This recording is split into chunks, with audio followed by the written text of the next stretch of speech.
各位与会嘉宾，大家午安！欢迎您莅临2021智慧医疗及照护高峰论坛，跨域推进智慧医疗再进化 Startup Forum。今天的活动即将在5分钟之后开始，请您准备入座。提醒您，为确保活动品质，并且尊重台上的讲者以及其他来宾的权益，请将您的行动电话关闭或调整成为震动模式。感谢您的配合。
各位与会嘉宾，2021智慧医疗及照护论坛即将在1分钟之后正式开始。 Our forum will begin in 1 minute. Please resume your seats. Thank you.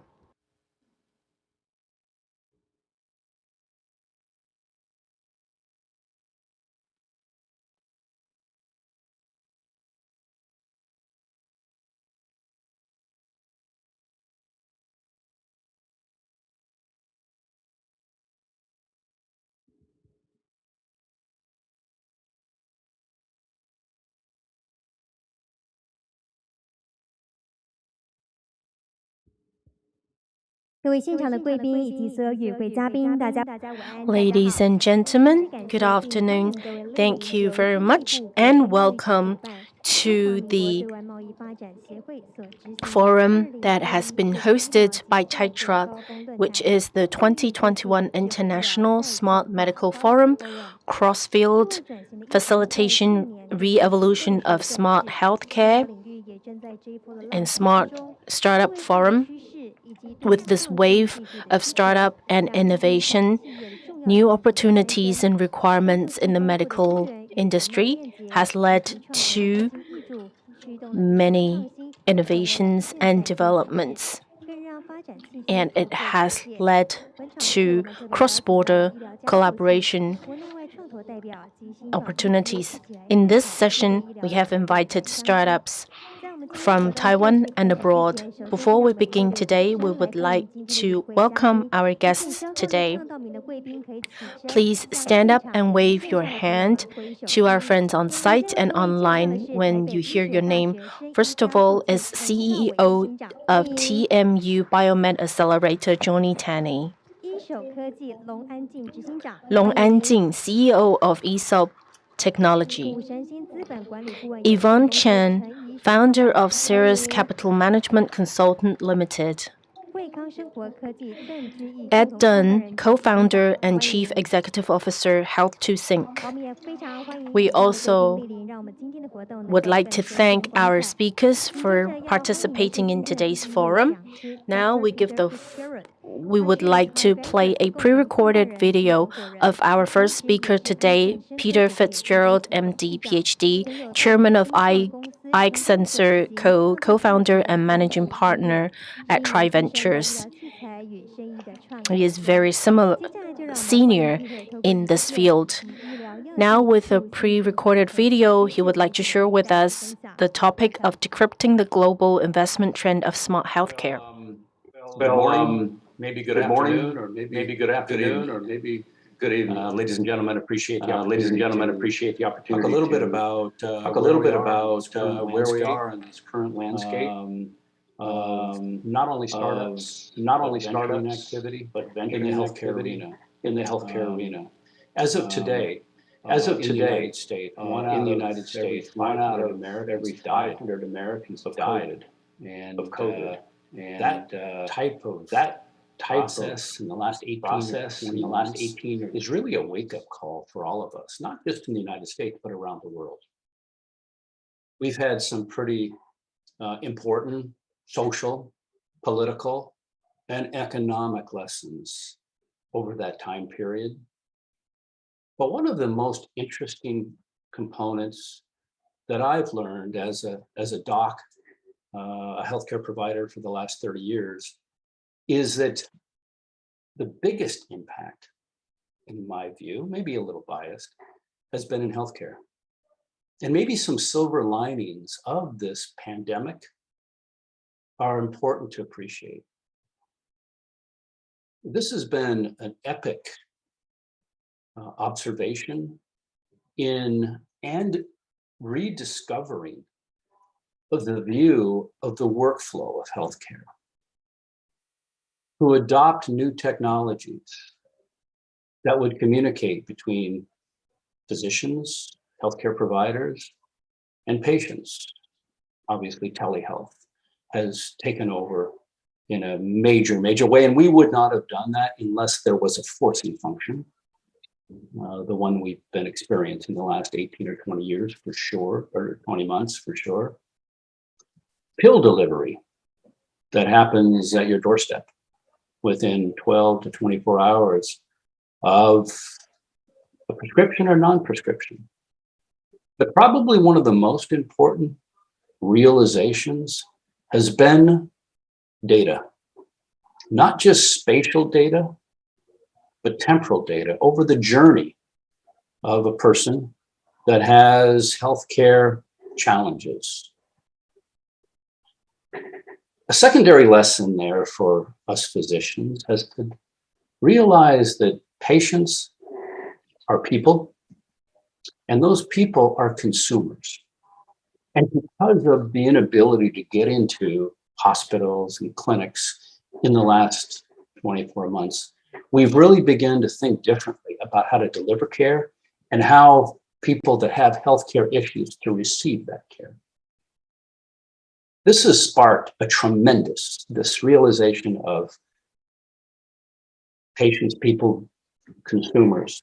It has sparked a tremendous coalescence of non-traditional industries merging into the hub of healthcare. Social media, information technology, retail health, the CVSs, the Walgreens, the Walmarts, and surprisingly, the consumer-centric or entertainment folks, Google, Amazon, Nike, Netflix, because they have a different way of engaging people, whether it's wellness or fitness or elder care, than we have traditionally. I'm an interventional cardiologist, and I just wait till people have chest pain for me to enter into their care. But it's not a continuum, because I do what I do, but I then hand off the care to somebody or someone at some time. We need to go from picket fence medicine to congruent and care value medicine. And that's what I get excited about. Despite it's been a forcing function, we're seeing this coalescence of folks. This has also driven a tremendous movement or interest in the venture capital industry. I live on Sand Hill Road. Stanford is at the base of Sand Hill Road. Folks that traditionally have stayed away from healthcare because they're afraid of the regulatory process, the reimbursement process, now are flooding in thinking that they have engagement tools. They're experts, if you will, at some of the data components in other industries, financial, security, oil and gas, some of those other verticals, but redirecting what they're very good at into the consumers of health has really spurred a very different vibe in healthcare that I get very excited about. Those folks know how to apply NLP, natural language processing, to endpoints. They know the value of not just spatial, but temporal data, which is correlated to, if you will, the patient's journey or the consumer's journey. They know OCR techniques, optical character recognition, for images as well as other information processes, such as all the different watches and bracelets and patches that are annotated, that are brought into that person's journey for health. We see the spectrum of healthcare broadening significantly with some of those venture capital involvement and a whole new set of smart young entrepreneurs going after not just the medical devices or the small molecule to cure cancer, but going after wellness and fitness. And maybe actually getting folks to engage in their care before they have that chest pain and come see me. FinTech opportunities, InsurTech opportunities, cybersecurity. Redirect those cybersecurity technologies into healthcare, which we've seen an abundance of in the last 2 years, let's say. Elder care. 1/4 of our workers in the United States are over 55. Compare that to 30 years ago, it was 1/10. The baby boomers control 80% of the wealth in this country, mounting to 2.4 trillion of buying power. So elder care is really an important issue. And that's where you begin to see the unique startups and the venture folks coming in with their non-healthcare, but understanding the power of data, understanding how SaaS can be amortized to those healthcare journeys. And that's a feature set that's really unique. We've also seen the fact that they brought in different accolades. Customer acquisition cost over lifetime value, focused on ARR and recurring revenues rather than just straight revenues. Looking at scale indices that are different than we've learned or applied to some of these startups in healthcare. And understanding who's going to pay.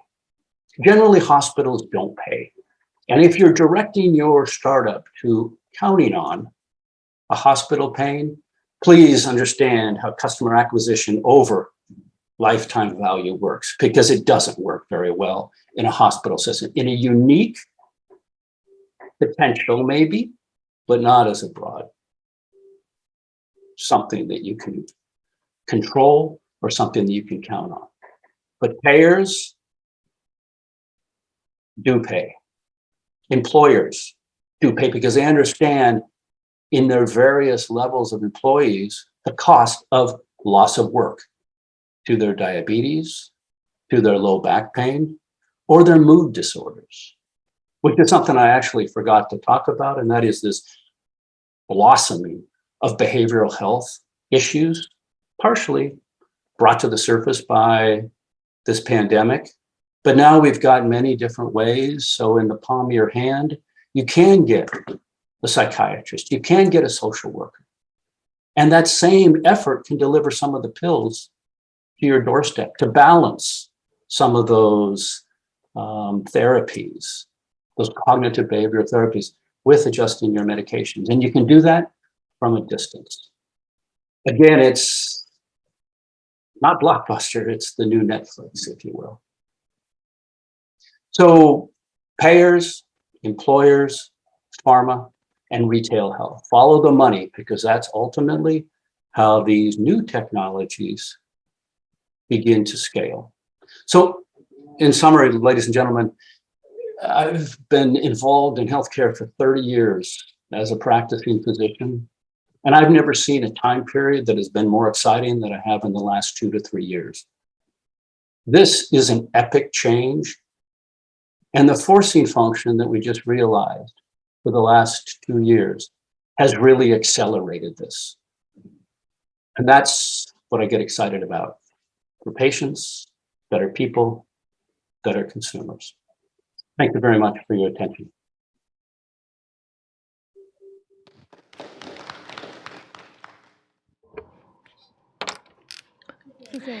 Thank you very much. Thank you, Peter.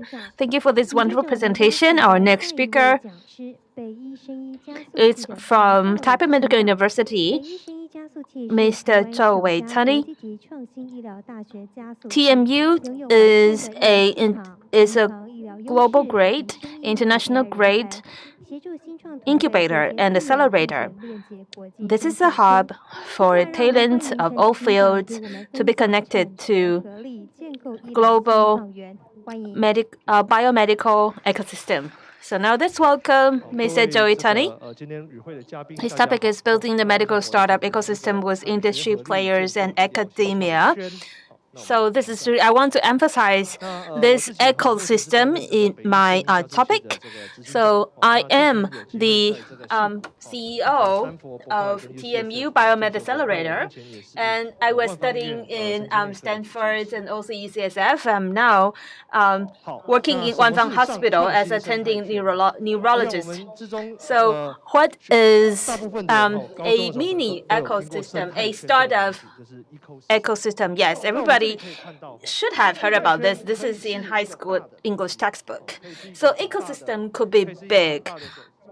And at bigger scale, it could be a desert, or it could be grasslands, or really a small ecosystem, for example, in your water tank. It's a mini ecosystem. So if you look at those successful ecosystems around the world, one of it, I would say, is the Boston Biomedical Corridor connecting Harvard, MIT, these prestigious universities, and also the medical centers, and also the teaching, training hospitals. And also, Silicon Valley is close to Route 101, connecting North California, North Bay, and South Bay. And I would say the Silicon Valley is really an example for people in Taiwan. And how are we going to create a startup ecosystem? I would say Silicon Valley is one example. So if you look at the GDP, in Taiwan, the CGRT growth rates in 1975, we have RCA project and also STB project. In 2008, we learned from Silicon Valley. And of course, the RCA project in 1977 was really successful. That gave birth to our semiconductor industry. And also we have STB and BTB. And at that time, as you can see in the picture, the Minister Chen, he wrote me a book. He autographed on a book. And in 2008, we had Stanford Taiwan Biomedical Fellowship. So I spent some time in Silicon Valley. I learned a lot there.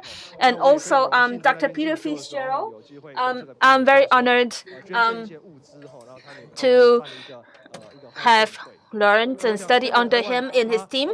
So I donated some materials to the lab. And following my steps in Stanford, we sent more people to North Bay. That is a Berkeley Taiwan Biomedical Fellowship (BTB) plan. That is because Stanford was in South Bay and Berkeley is in North Bay. So in Taiwan, the ministry, Taiwan Science and Technology Ministry, sent more people there to California. So I think they gave us great opportunity to understand how they operate in Silicon Valley. How do they grow the East Bay and South Bay ecosystem? So UC Berkeley is really the core for East Bay, and for South Bay, it's Stanford, and UCSF is in north of San Francisco. So these three are mid-scale startup ecosystem, and together they are big biomedical ecosystem, startup ecosystem. So the success of Silicon Valley comes from the interaction of two startup ecosystem. One is Berkeley, which because they have more tech push, because in Berkeley, they have more engineering study, more engineer students, whereas in South Bay, the Stanford Startup Circle, they start with the need, to look at the demands or needs of the client, and then they would couple the development and also innovation. And of course, Berkeley and Stanford, they compete with each other, and also they collaborate with each other. So I think that is really a good lesson, a good example, for us to learn, because you compete and collaborate sometimes. So for Skydeck, that's UC Berkeley in East Bay, and I believe many of you have participated in Skydeck and projects, and for BTB, we have worked there. And we learn a lot about startup and also innovation there, of course. And in South Bay, the core will be, the center will be Stanford. They start with demands of the clients. And when I was in Stanford, in Silicon Valley, where I stay is really close to HP Garage. You can say HC Garage is origin of Silicon Valley, because at that time, in the very beginning, HP, they were developing a radio, a resistance-tuned audio oscillators right here in the garage. So they have made this a dedicated site in memory of this part of history. And of course, a lot of the story have become history, and you can see these references in documentary. So Professor Shockley, he founded a semiconductor company with 8 students, but you can say 8 traders. That treacherous 8, even though they have this nickname, but they later became the founder of famous companies, including Int'l and AMD, 3DFX, etc.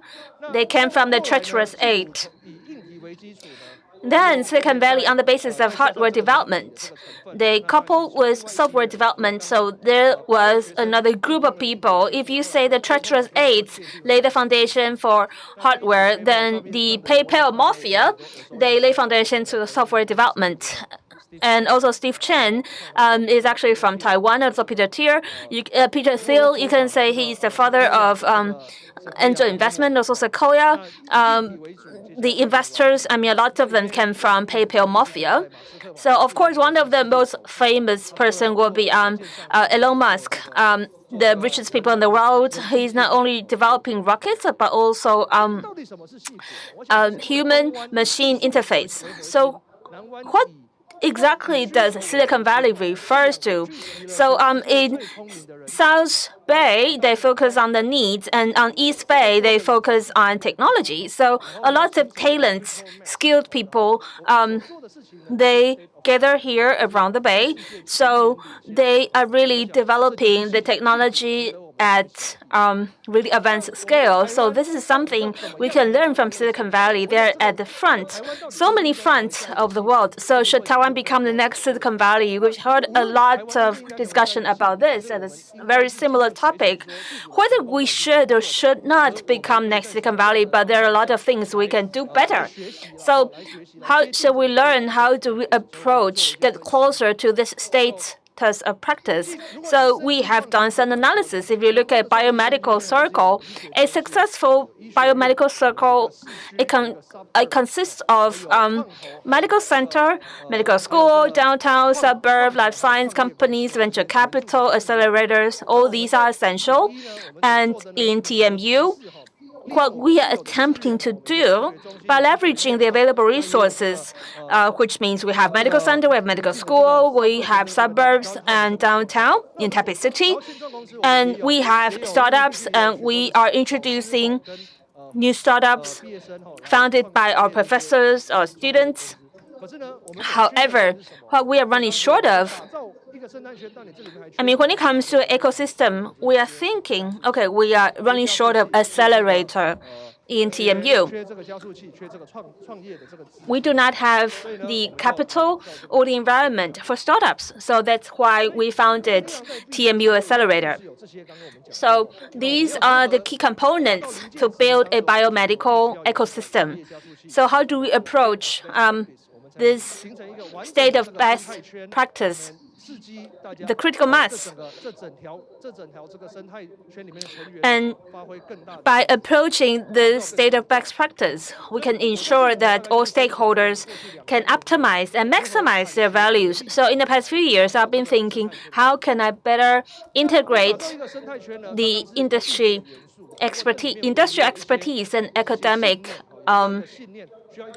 professionalism. But of course, in this process, we need guiding principle. For example, in the Bay Area, they have the technology lead in East Bay and demand lead in the South Bay. And in TMU, after several practices, we decided to go for the demand lead model. And actually, the biodesign community has been popular around the world. And for us in TMU, it's easier for us to relate to this biodesign community. So we decided to work with biodesign. And we are creating a biodesign ecosystem right here in TMU. We want to build our own ecosystem, and we look forward to integrate with other biomedical startup community around Taiwan. Of course, there could be different sizes of startup community, and we can compete and, of course, collaborate. So how do we create such community? That means we connect all the dots for an incubator. So now I work in Wanfang Hospital.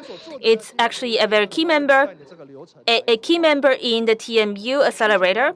So we explore the different needs And then we proceed all the way. We step by step follow up to the business planning, and we have available good talents in the hospital, in the school.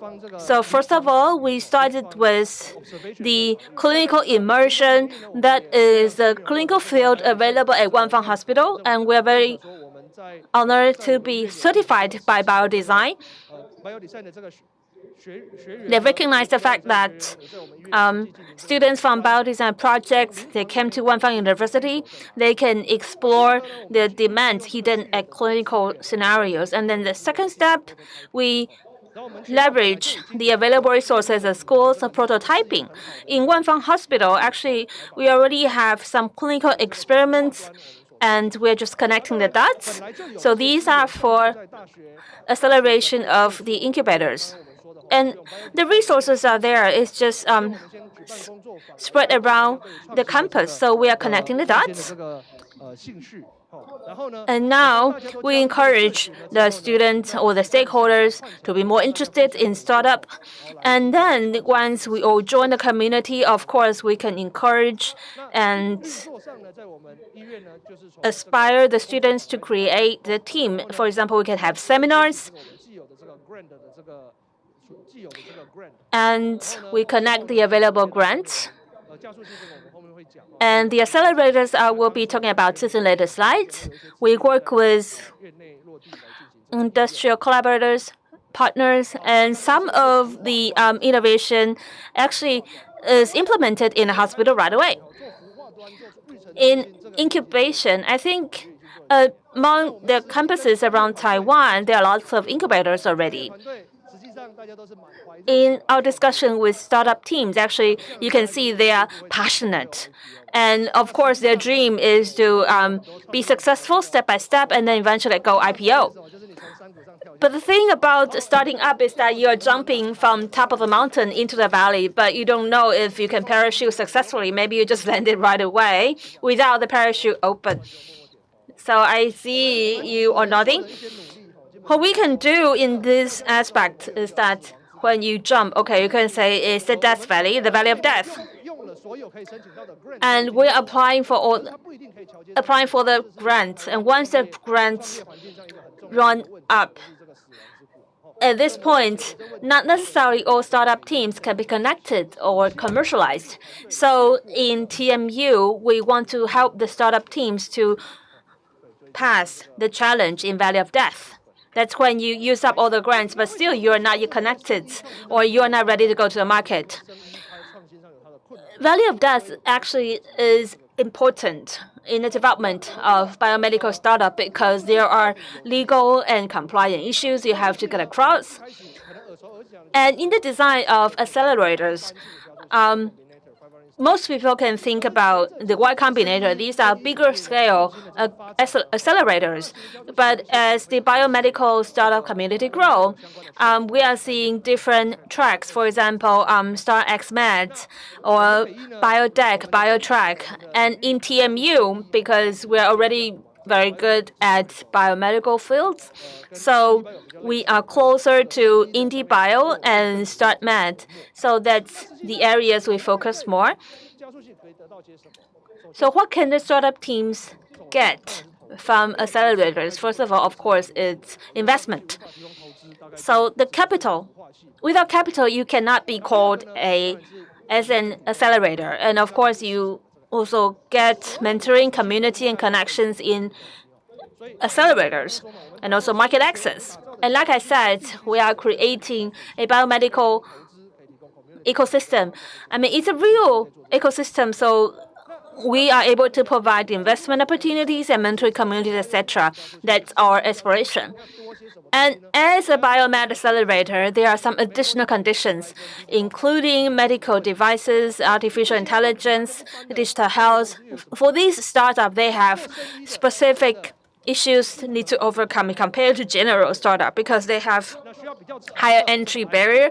They need longer R&D time, and they have deeper regulatory and reimbursement hurdle, which means, for example, you want to sell a product in a hospital, actually the application and also verification time is longer than other products, and also we have complicated stakeholder relationships, and we need to solve that or settle that for the startup teams. So this acceleration program in the past 2 years, we built a whole range of accelerator mode, starting from goal setting, and we discuss with different stakeholders, and we have a assessment guideline, meaning we can evaluate whether the team needs more, need the capital more, or they need to be connected to overseas accelerators. So that's how we build, we learn from our experiences and build up this model. So first of all, working with different stakeholders is very important, including our staff at the Accelerator, with venture capitalists, with clinical trials, and with different people. These meetings and discussions are very important for the green groups. And also discovering the needs. The needs confirmation is very important, especially in clinical validation. So the advantages about Taiwan is we say that we have very good medical services, we have world-renowned ICT industry. But why do we have both advantages, but we cannot have the best startups? I think it's because we need more resources in terms of building business patterns, which is why we have accelerators, so that we can take the existing Taiwan resources and really connect them to the startup ecosystem, so that these different ecosystems can really create values for one another. We know our local advantages. For example, our electronic clinical database in Taiwan, we have real-world data, and we have national health insurance database. Our real-world data is recognized worldwide and connected internationally. These are our local advantages, and we have incorporated them into our startup ecosystem, hopefully to create an ecosystem that's really beneficial for the startups. And also because we call it a system, so everything is interconnected. Therefore, we try to connect resources from Taiwan and worldwide. For example, we have Bridge to Mass Challenge from Taiwan, connecting these international resources, and we also work with AstraZeneca and National Biotechnology Research Park, all of these different resources, so that we can provide a better startup environment. Now, what we are trying to work on right now is, if you're successful in Taiwan and you're validated, we would like to take you abroad to really expand internationally to the more high-value biotech markets in, for example, the US and Japan. Taiwan can be a base in venturing to these markets. So we are working with Rosenman Institute in the United States and Biodesign in Japan. We all have partners working in these two areas. And accelerators are important in the difference between accelerator and an incubator is incubator provides grants, but accelerators, we provide investments. So we have a system here to hopefully to invest in more and better companies more quickly and with more money. And this is what we are quickly building up. These are some of the teams we have helped accelerated in the past 2 years, and we are very honored to have grown and developed with them. Of course, so far, we are connected with the international market, so we always have a demo day on the final day of that acceleration. And you can see all these different startup pitches and demo presentations online now. So the big question we all have here today is, how does the industry work with the academia? Now, the reality is, in the process of every new product development, we require cooperation between the industry and the academia. From first the discovery and ideation, we need to create an environment, a clinical environment, to really figure out if there is, in fact, a need. And can this need survive in a clinical environment? So we need academia and industry collaboration to verify this. And when we conduct clinical experiment and research, that also require collaboration between industry and academia to verify if all the hypotheses and all the ideas can really work clinically. And we need doctors and nurses and patients to work together. And we also have in the clinical stage, we have the feasibility and pilot study to pivotal. This all requires collaboration. And before you go to the market, you also need support from KOL. So you need, for example, well-known people or experts and principals and researchers to support you in this stage when you're entering the market. And this all require collaboration between the academia and the industry. Building this ecosystem at TMU, we're not working alone. We are working to connect the ecosystems in northern Taiwan. So you can see we situate alongside the Formosa Highway, and we hope that along the Formosa Highway we can connect all the different innovation startup ecosystems, and we form our own ecosystem, and we connect all these different ecosystems into a cluster and work together as academia and industry. This is a quick commercial.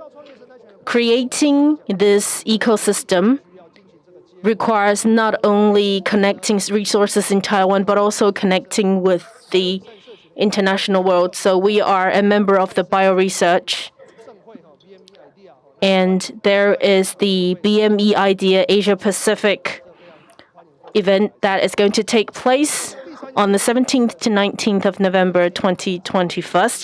And we are recruiting for our the third batch of acceleration for next year, and we are working with international partnerships so that if you do succeed, we can connect you to opportunities outside of Taiwan. This is the end of my presentation. Thank you very much.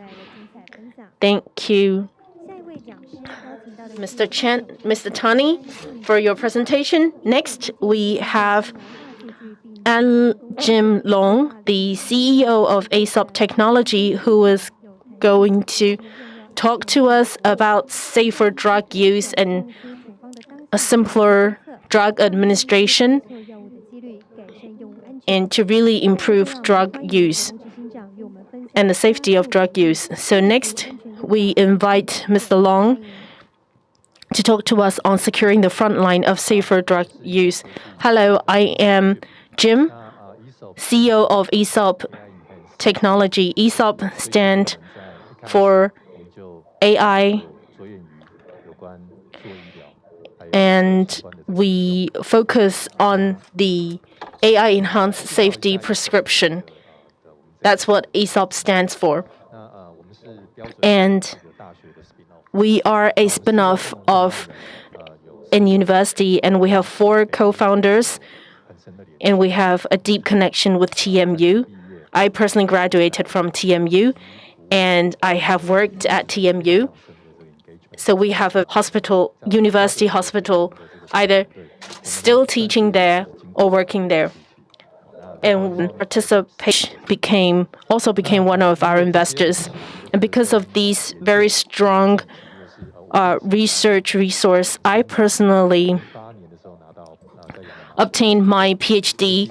from Yangming in 2008. I was working at Wang Hospital then, and it was something people focused on starting 2000. It was about patient safety. And I felt that I finally found my mission for life. I'm not just working, I am contributing to the society. So I believe that this topic can be expanded as a project of its own. So our Ministry of Technology supported this project for 8 years, and last year we finally established our own company. In the beginning, it was a very difficult topic to approach because digital medicine hasn't been popular until the last 2-3 years. So accelerators from these universities and with grants from MOST, it was a very big help. And with these bootstraps, finally led to a new product this year. And that was when I first felt that, okay, I can really talk about this as a product of its own. And whether I am talking to other people about our products or exploring deeper, I felt more secure. So far, we have collected 3.2 billion of healthcare encounters and scripts, which includes the population in Taiwan and some of the population in the United States. Such a large data is the reality of medicine in this world. Through these data, we can discover a lot of problems and a lot of technology can be applied. Because we have a medical background, so we were certified by FDA, and we have doctors reviewing these patient medical record. And so far, we have patents that have been passed, verified, certified in Taiwan, China, and Europe, and the United States. And when we talk about the products, first of all, we have a MedGuard, which is focused on the drug safety, safe drug use. And right now in the United States and China, we have about 500 billion prescriptions being prescribed per year, and among which there is a large percentage of medical errors. Therefore, they could lead to 1.5 billion medical errors. And none of the current systems can solve this problem. We can see this prevalent in the news. When we talk to people, everybody found this is a serious issue. And last year, when we were sharing our clients, we find that a lot of people may be concerned about this, but they are not interested in this product. And I think it's because when you visit a hospital, it's like when you stand in front of a client and you say, you tell them, this is the wrong way to run a business and you shouldn't prescribe your drugs this way. You need to spend a lot of money and resources to introduce my system.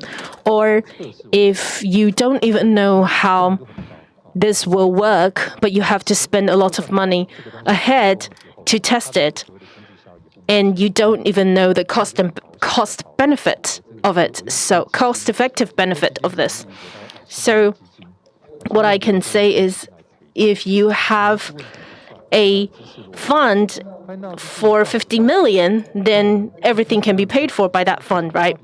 So people like our product, but they're not willing to try it. So I realized that, okay, when we're talking about erroneous drug use, we are really narrowing the clinical data down to simple clinical mistakes. So the doctors are administering wrong drugs, which means you have been laboring away for the most of the day on a surgery. But finally, because of the lack of quality or the integrity of data, they tell you that what you have done is not worth the value that you claim. So that is a an error in the medical billing errors. So that's what I would like to share with you.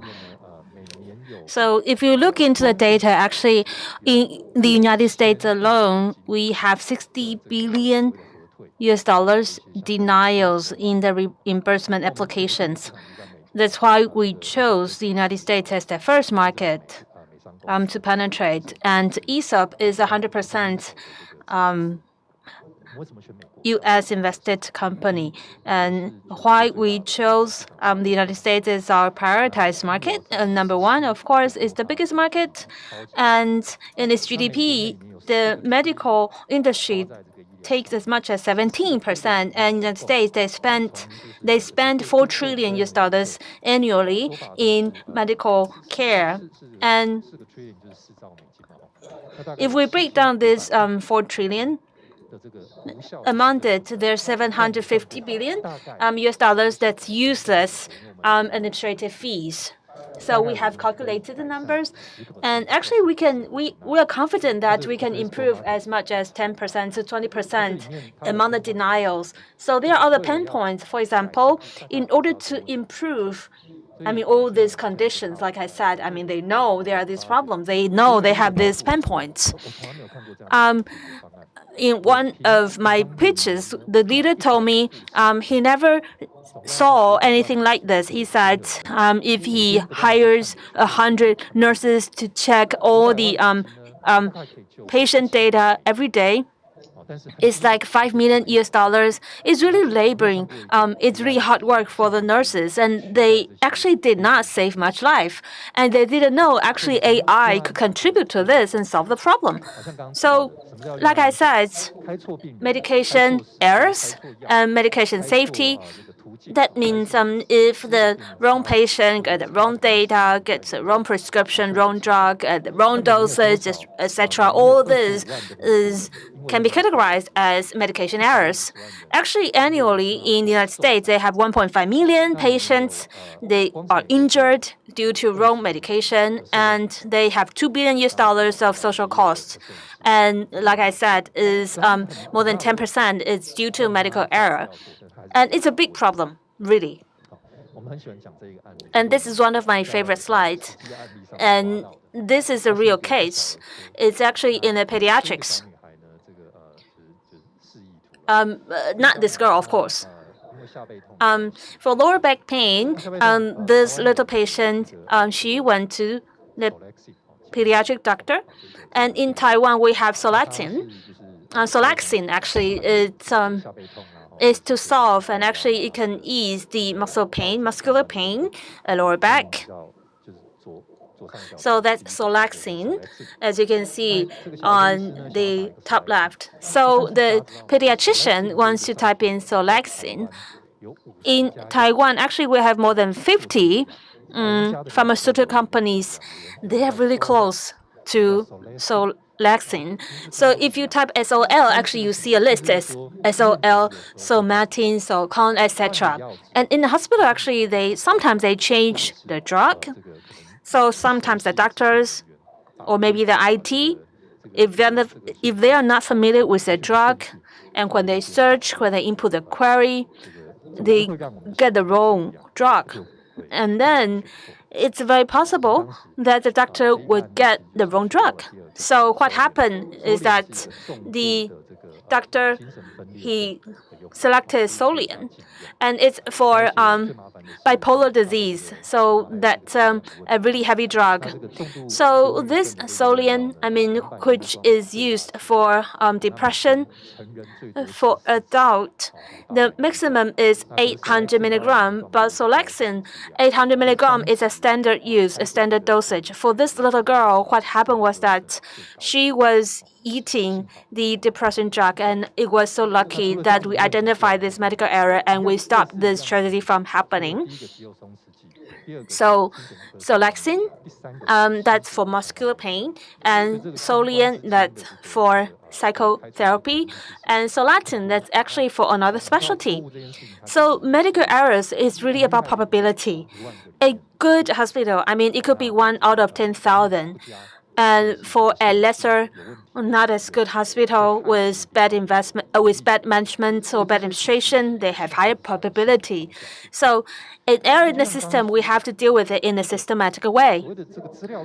So, in data error or medical error, when it enters the insurance system, it becomes mistakes in Medicare claims.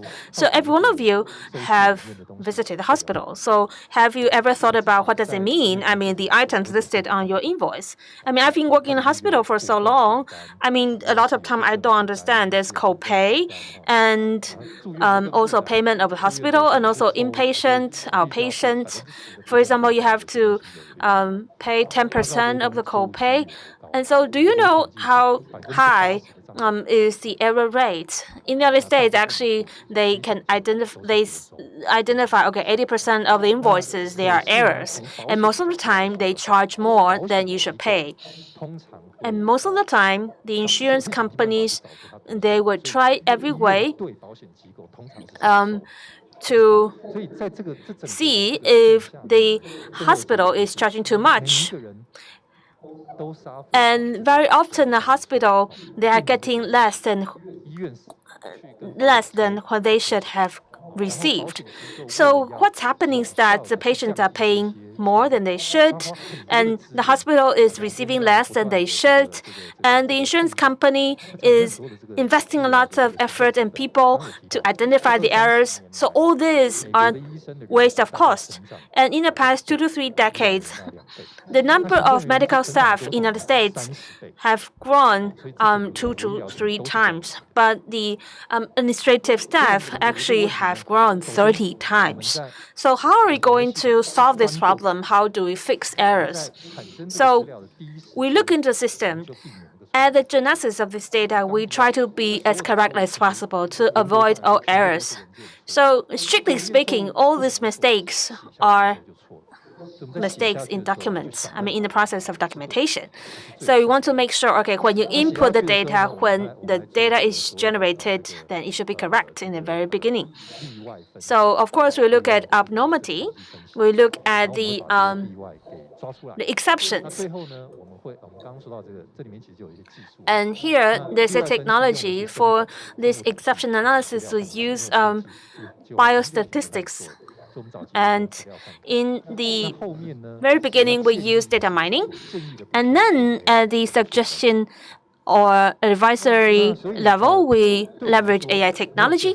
So for us, there's no so-called best technology. There's only the best suited technology. So our AI tool, as you can see, on the left and right wings, that's our technology core.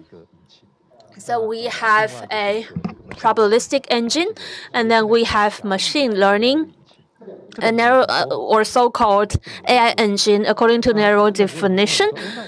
A lot of people may ask, AI is very smart now, AI is mature now, why are you still using problematic engine? The thing is, if you are working with the insurance company in the insurance database, you have to use problematic engine because AI is too smart for that. So you have to do a lot of adjustments to make sure your technology can be implemented. So we started out as data with only 10% sampling, and now we have full access to the data, and now we are in the United States. We access the Center of Medicare to get local data. We never stopped collecting data, and actually we are the startup that has collected the most data, I mean, among our peers, so that we can identify more problems. So here's the conclusion. Medical documentation errors can be found everywhere in all hospitals. There's no exception. if it's in prescription or when you are packaging the drugs, if the pharmacist used the wrong document, of course, that's a drug or prescription mistake. Or if it's related to the payment of the patient, then it becomes an account error. And actually, in the process, we have spotted different forms of error. And actually, errors means opportunities for us. We are good at using AI technology, and we will leverage the AI and machine learning models. And we have applied for IP, intellectual property, and we published our technology in journals. And we are reducing errors with technology. Then in the process, actually, we discover another key point, a main point, which is as we connect the dots, we are finding a bigger sea of opportunities. People have been saying the biggest problem for AI and machine learning is implementation. Whether it's nice to have or good to have, I mean, most people think it's not must have. So what does it mean to be must have? That is something that's directly linked to the core of business from companies. So in startups, I mean, most companies, they will say, when it comes to a number of administrative people, the number is less, the better. So in the United States, in payroll, they have a lot of ways to get rid of the manual labor in administrative work. They have a lot of tools to automate all this process. So you see, in the United States, they have there are lots of unicorns. They are making money by starting up companies. I mean, the environment is ideal. They have a lot of toolkits. And such benefits and this economic profits, I think it can be a shared value among hospitals and also ecosystem. And then it will make this AI and this new technology must have. And in this process, as I learned from the startup journey, I would say there's a kind of patient is bundle blocker. They have heart diseases, heart problems, so they need to have blockers in their heart. So if you look at the data on the imaging of the heart, and you will see most of the incidence risks. I mean, for most people, in average, it's 10%. So there's no perfect heart, so to speak. So in inpatient process, I mean, when you stay in a hospital, if you identify just one problem, during the application process, for example, LBB, and actually you can increase the payment or reimbursement by $5,000. So by leveraging AI technology, you can identify the problem earlier. So most of the time, AI sounds good, but the problem is about implementation. And now we are working with the medical imaging vendor, and they compare the reimbursement and also invoices. They can cross-check the images of the patient. So as we discover more economic benefit in this technology, we can make AI a nice to have, not just nice to have, but also a must have. So in AI, we are not just making money, but actually by making money, we are driving down the cost of administrative fees and at the same time improve the quality of care. And last but not least, let us have high expectations for the development of AESOP. Thank you. Thank you for sharing.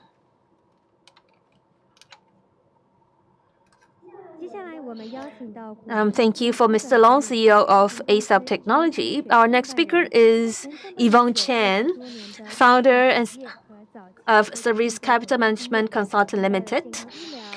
She has vast experiences in investing biomedical startups. She is also the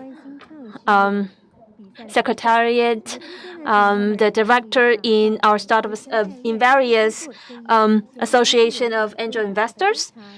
So she has a lot of experiences in supporting development of startups. Now let's welcome Ms. Chen. Hello, I'm Yvonne. Today, my topic is forging the investment connection to broaden biotech business opportunities. Now, I am asked here to talk about investment, and I would like to share with you with my life experiences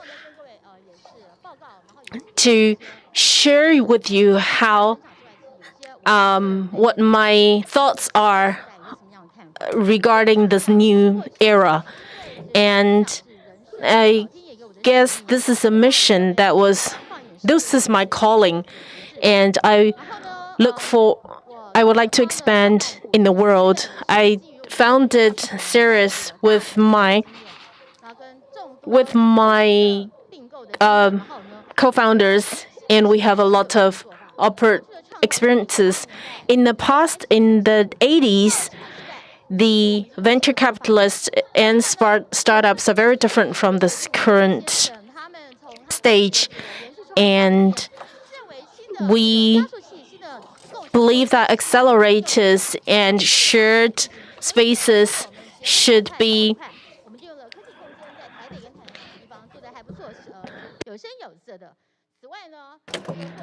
and with our past experiences over the 2 decades, we realize that we are more precise in our investments because we know more about our next generation, whether it's the sea intelligence or from United Airlines to film industry and to combining KOLs and e-commerce platforms. And we started bringing this this company to the stage. And we also worked on millimeter wave. We have this 5G and 6G communication simulation. So you can save more time in your trial and error. So we also have Fox paper in these various different companies. I am personally very honored in 2020 was invited by my ultimator, which is the Pittsburgh University, to become their global consultant. So in terms of M&A and risk investment, I am more experienced in this field. Some listed companies, they look for a spin-off. And talking to these universities or companies, the commercial market are also our advantages. So I believe that's all my successes, which is why I'm able to stand here in front of you today. And from the past, we look at 5G and IoT or the application of AI in medicals. 6 years ago, I talked about applying AI to medical. We can see the medical industry is now embracing this new technology. We have this magic number, which is 21. It's very difficult to change a habit, but if you repeat something for 21 times, you have a higher likelihood to change. And we can see Health to Think is a company that we invested in before. So because I moved from an engineer in Taiwan to going to Silicon Valley, just like the Silicon Valley history that was shared by Jowy earlier on. And I went to Wallace and finally came back to Taiwan. And then we started investing in Southeast Asia. We started the Hanning Venture Capitalist.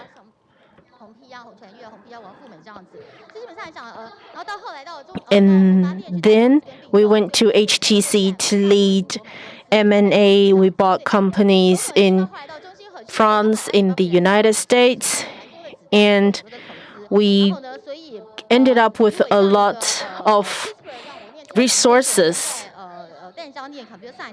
So with my background in computer science, I think this is a very good combination. And also I majored in ICT at Pittsburgh. And I would like to thank the organizers' invitation. A lot of people would say, why don't you shape your image based on something that's more famous? So I noticed there's Demeter in the Greek mythology. And I thought, if Demeter is a Greek mythology that people don't really know very well, have anyone met Zeus before? No. So in Roman mythology, there is a goddess called Ceres because the Roman Empire dominated many places, and we've all ate cereal before, which is a word that came from Ceres. And I read Ceres's story, and I felt that it's very similar to my own background story. So we connected the dots and wanted to make more things happen. And to share with you, people say, when I was talking to doctors before, I need to stand straight. They think that engineers are inferior to them. So it's very difficult. I admire TMU Accelerator, Biomed Accelerator. There is a book that is called Bio Lady Legend. And in this book, there are the stories of many famous women who have succeeded in Biomed, which is why we're called Bio Ladies. And it talks about how we look at from the investment angle. Even when I visited the Academia Sinica, people would say, how can you support all of these different researches? I think in this new era, you need to look at research across fields. And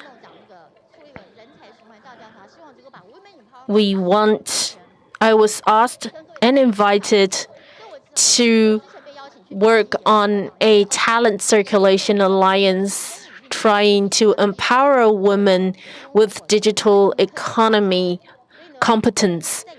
So in 2019, this alliance began some talks in different places, and we talked about women equity from different aspects.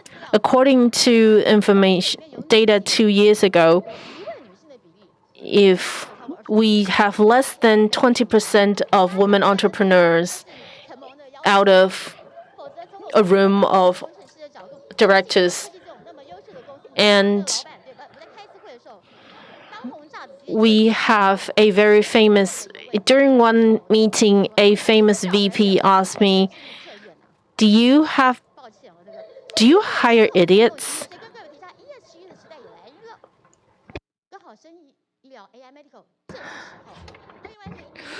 So the thing is, when it comes to women equity, it doesn't mean that a woman, you have to become president or police, or no, you have to fight war as a woman. No. I think the key really to show that, okay, women were as brainy as men. Okay, we're as smart as you are. Maybe not as exactly smart as you are in IQ, but we're very good at collaborate as a team. We have this mother nature. So you see, as a mother, you want all your kids to survive. So you're going to feed all your children, right? And we focus more on team works. collaboration. So you look at, okay, what are you running short of? We will try to balance. So as an investor, a lot of people they doubt, oh, Yvonne, are you really successful? But you see, it takes time and it takes the number to show that I'm successful. So in 2002, I was talking about our cybersecurity. There was a startup, and when we were investing, the market value, we thought, I mean, it's a SaaS model. It's it used chips. I mean, it was really an advanced technology at that time. So we invested it. I mean, I'm going to share with you the details later. But at that time, people did not know about, I mean, they're not familiar as software as a service. So most of the time, the investor, they will ask, okay, what is your target audience and what is your model? And Amazon, you see, that is a great example. So capital knowledge, and when I invested that company, I invested about, I mean, the market value, we thought it's about 6 million NT dollars. 6 million US dollars. And my co-investors, they thought it's too expensive. And because I mean, in the past, after all, I had more American experiences, so we were richer, so we had deeper pockets. So that's about 2 billion US dollars. That's their current market value. So you see the business model. I mean, if you're doing global branding, you need to become the unicorn. But as long as you can penetrate one niche market, and as time passes and you scale up, you'll become the next Amazon. And as we've seen that they are doing patient history digitization management. It's just an app. It started with an app, but I recognized that they have wonderful platform. So I invited the founder to present to us how they analyze the data. So as I was discussing with other VCs, they're saying that, okay, this is an app. They thought there's high failure rate for apps, but you have to look at the back office. And I looked into, for example, the patient records management. It's not just about the prescriptions, diagnosis, but also the behavior. So I talked to a doctor. She is an expert in endocrine, and I asked her, how come this is very important? And she said that for diabetes patients, at the end of the stage, they will have to go kidney dialysis, and they will even have kidney failures, and also their the extremity of their limbs. I mean, they will get a lot of problems. So for them, these doctors, you see, if they need a solution, they go to the system integrator. They have ready-to-use solutions. It's totally different from having a systematic development with professional engineers. When we invested the company, in the beginning, they only have thousands of patients' data, and now they already have 700,000 patients' data in the database. So data is something that in the beginning you don't see the value, but once you start accumulating the data, they become more and more valuable. So okay, I'll try to speak slower. But what does it mean? What does it mean to invest in a Biomed ecosystem?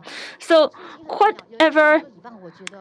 whatever candidates, I always ask them, what was your passion? What was the beginning of your passion? The genesis. I mean, why you wanted to start off. For example, the option view, they had a measurement instrument.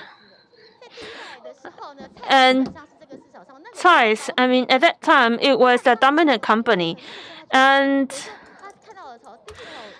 this startup, they thought that it's a digital era. They should have digital design. For example, they can improve the definition level of the images. It could be, for example, it could shorten the time of interpretation from 40 minutes to 20 minutes. So that they can deal with, I mean, they can cure glaucoma patients better. And for Ceres, I mean, their idea is that they are selling the first generation products. Finally, they are making the numbers even. And now you're telling me, okay, I'm having a next generation products. It's almost impossible for Ceres. So they don't want to. I mean, in the beginning, they proposed to their own company, but the company couldn't accept it, so they decided to start up their own company. So Fumi and other investors, I mean, we had a discussion. Also, I talked to some eye doctors. I asked around their opinions, and I really have to say, and you see, the value of life in Taiwan is too little. Maybe it's because of our insurance system. In Taiwan, you get, if you want to measure your eye health, I mean, an eye doctor he gets $600 for treating a patient, but in United States, it's also 600, but 600 US dollars. So when I was in Pittsburgh, in UPenn Pittsburgh, and also on South Carolina University, we were collaborating on a trial, and the research was to published in a conference in Asia, and we sent a proposal to IC, and once it's passed by the board of director meeting, it will be approved. So you see, after his presentation to the board of directors, he received a lot of orders already. So after that, it's oversubscribed. So many investors, they want to pour money into this project, but you couldn't even get a space. And then I learned that BenQ and also HTC, you see, all this telecommunication in stakeholders and also the hardware manufacturers, they want to get into this field of biomedical. You see, take Google, for example. I heard, quite a lot of engineers, they left good companies like Google. It's because they think differently. And if you look at the financial reports, companies, they govern according to numbers. But for smart people, they have different ideas. For example, they prioritize academic or their research. For example, the founder of AZ vaccination, the founder in Oxford professor, she gave up the IP. But of course, doesn't mean she gave up the profits from it. It's just she made it more philanthropic. So different people have different ideas about business. So a lot of time, my investors, they will say, okay, Yvonne, don't do this or don't do that. But for me, my success comes at the price of really my blood and sweat. And for example, the biotesting, as we were looking at the food supply chain, from experiences, there are lots of stories to share. And in human history, we already consume too much growth factor. So for kids, you see, the environmental hormones, a lot of girls, started developing breasts at the age of 10. For example, in Barcelona, I was there participating in WC, and I met someone from UK. He is a utility engineer, and he said that, Yvonne, you know what? In our sewage system, the frogs living under the sewage system in UK, the gender changes. And you see, for frogs, usually they have no gender. They're gender neutral, but they are so much affected by environmental hormones. So the frogs, they will change their gender. So there was really surprising research. So after that, for example, we talked to some companies in Guangdong, and also they have worked with L'Oreal for 3 years. And also we talked to the Medicare authority and also Deng, the president.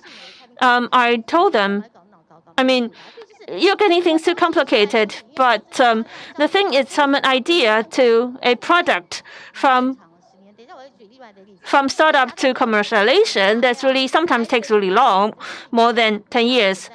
And for AR and IPO, okay, maybe this will be a good example.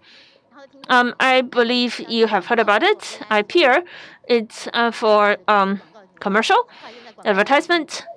It's an agency, using AI technology in the field of advertisement. So the founders were Zihan and Winnie. They're a couple. And I've been watching IPAC for so long, but they need more domain know-how. The founders, they are not as good in this aspect. So I was chatting with them, and I missed their first run. At that time, I remember I had investment from Alibaba that's about $100 million, and because they're expanding in the state, they're expanding in Japan, and at that time their market value, the estimate was $19 billion. That was the first quarter 2016, and for the VC in Taiwan, 19 billion. I mean, a lot of VCs they would be scared. They wouldn't be willing to get this amount of money. So actually, on March 31st, actually they already collected on 3 billion, and actually that means 8 times or 9 times of the investment value. So that's good technology, but it's not as good. Okay, the screen is missing.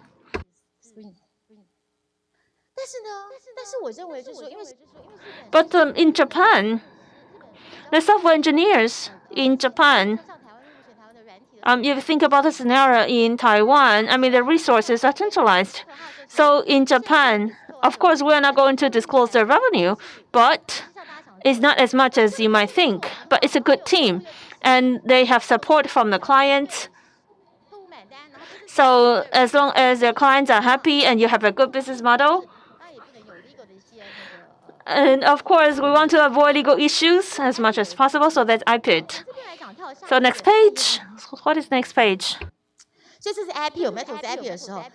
So when we were investing IPID, that was 2011. That was June, and this is my slide. So I think the highlights of the story I just share with you is that from an investor's perspective, if I use the Amazon graph, for example, I don't know how to return to the previous page. You see, Amazon was founded in 1994 in Seattle. In the beginning, focused on e-books, digital books. But they only started making money after 10 years. I mean, they started making money only after 10 years. And now it's really the best money-making company in the world. And the market value is already 1.66 trillion.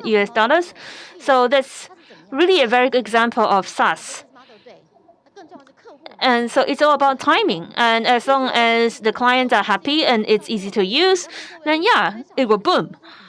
So everything should be focused on people with human experiences, and everything will be easier to develop.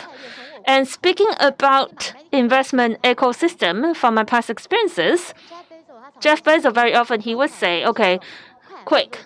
I mean, you can do first and then you correct later." That's what you would say very often.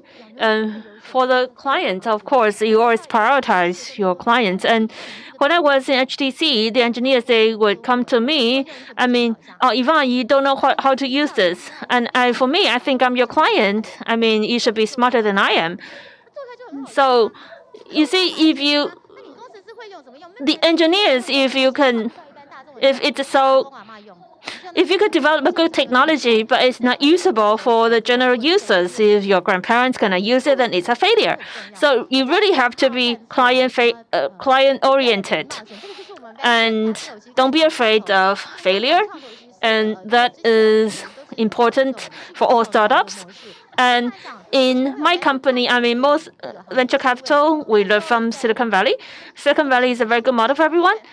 4 or 5 decades ago, in semiconductor, when it first originated, at that time, people were not confident whether semiconductor can go commercialized. So basically, in university, in research institutes, some rich families are willing to support these researchers because they have social missions. For example, they will allocate 1% of the family foundation for charity, for venture. So that's for the common good of all people. So that's the genesis of venture capital. A lot of people came to me, how you decide which company to invest. And like I said, I very often will ask the startup, the founders, why you made a decision to start a company. So you have to look at the passion in the very beginning. You have to return to the original your passion. So a lot of people they start up in their home. So you see a lot of family office, and in the CVC you follow your boss. For example, in CVC, I told Peter Zhou, I told him 3 years later. 3 years later, what will happen? The EPS, and 5 years? No, I don't know. That's what he said. But I just wanted to remind him of the reality. You see, now we have specs, and also there are common practices in investment. And we have direct listing and spec. A lot of things, it's changing every day. So we have to look at things in a new scope. So we've been working for so long. And for example, getting this capital, you don't have to be listed in Japan. It's not a must-have. But you can go IPO in Taiwan. Well, if you go to the United States, that's NYSE, that's for global branding. That has different meaning. Okay, let's come back to AI medical. In investing, we prioritize people. People is more important than business model. Of course, the client should be happy. So if you look at the Amazon example, you see Amazon is such a big company, and also per share is more than $3,000. The capital market loved him, and Bezos is a charismatic leader, and Zhonghua Telecom or Chen Wenqi, they were my bosses. They asked me, okay, how do you define the variation? It's just a story as long as the clients are happy. So you see, for a first endowment, it could be $100,000, or it could be $1 million. As long as you're happy, then the transaction can be done. So I think today's emphasis is that the biggest challenge in AI medical, from my experiences, I think medical supply, people, doctors, and nurses, you have to get their experiences and their comments. So who pay? If it's an insurance company, because for them, the data is very important. I forgot their name. One of my clients, they were making medical supply. At that time, IoT is a popular technology already. That medical supply was saying that they don't know how to get connected with the client, and I remind them they should provide services to secure their client relationship. That is really important. So the thing, these are the basic steps. These are founding blocks of startups. Without this, you're going to die faster. You're not going to pass the valley of death. Okay, last 3 minutes.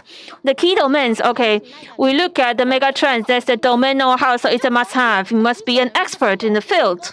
So it's about, okay, your engineers, they are smart. No, that's not enough. It must be of easy access to the medical staff. And then you need to have enough data. Without enough big data, you cannot do proper analysis. And last but not least, it's about time. You need time, and you need to be supported with capital, whether it's welcomed, embraced by the market.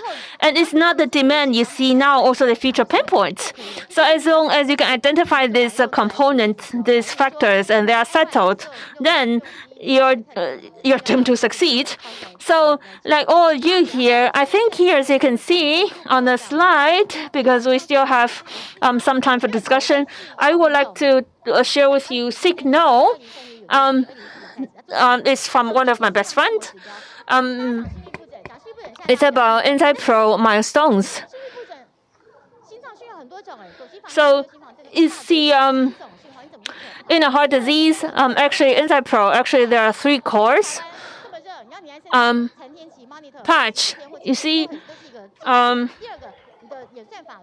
thing is that whether your algorithm is correct, if they are capturing the right data, and is the data convincing? For example, do doctors trust the data on this analysis? Once, even though you have a good model, but people are afraid of mortality.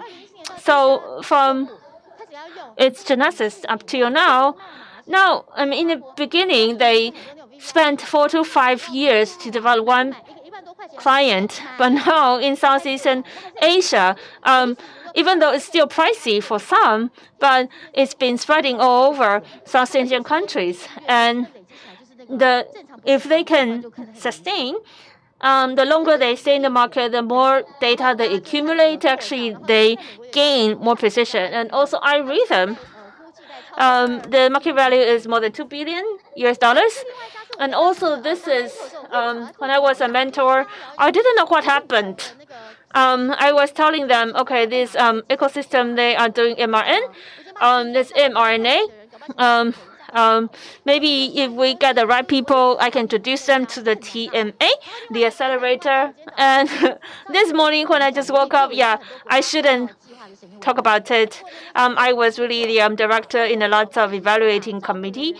So iXensor, there was one startup. They have this new idea for nurses.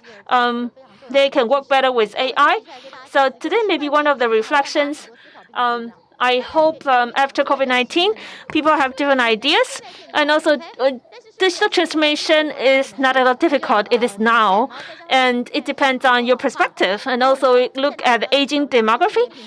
And also, life, soul, balances. A lot of my classmates, in their 40s and 50s, they committed suicide due to overpressure in work. So stay alive is really important. And also on quantum physics, quantum medicine is very important. So sustainability of Earth is really important.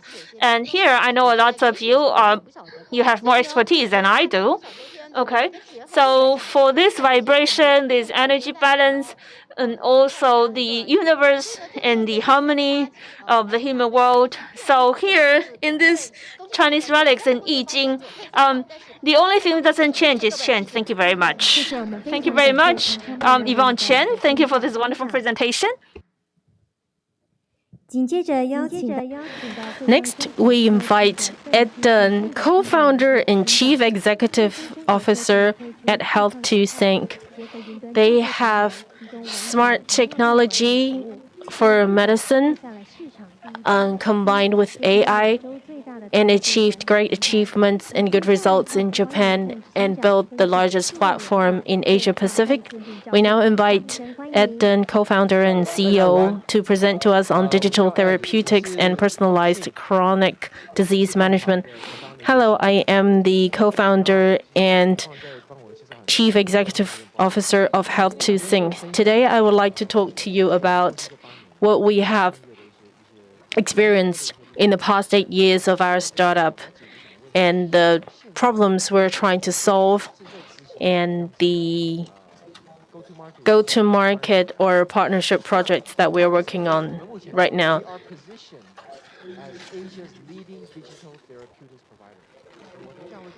We are positioned as the Asia's leading digital therapeutics provider, and I will explain later on.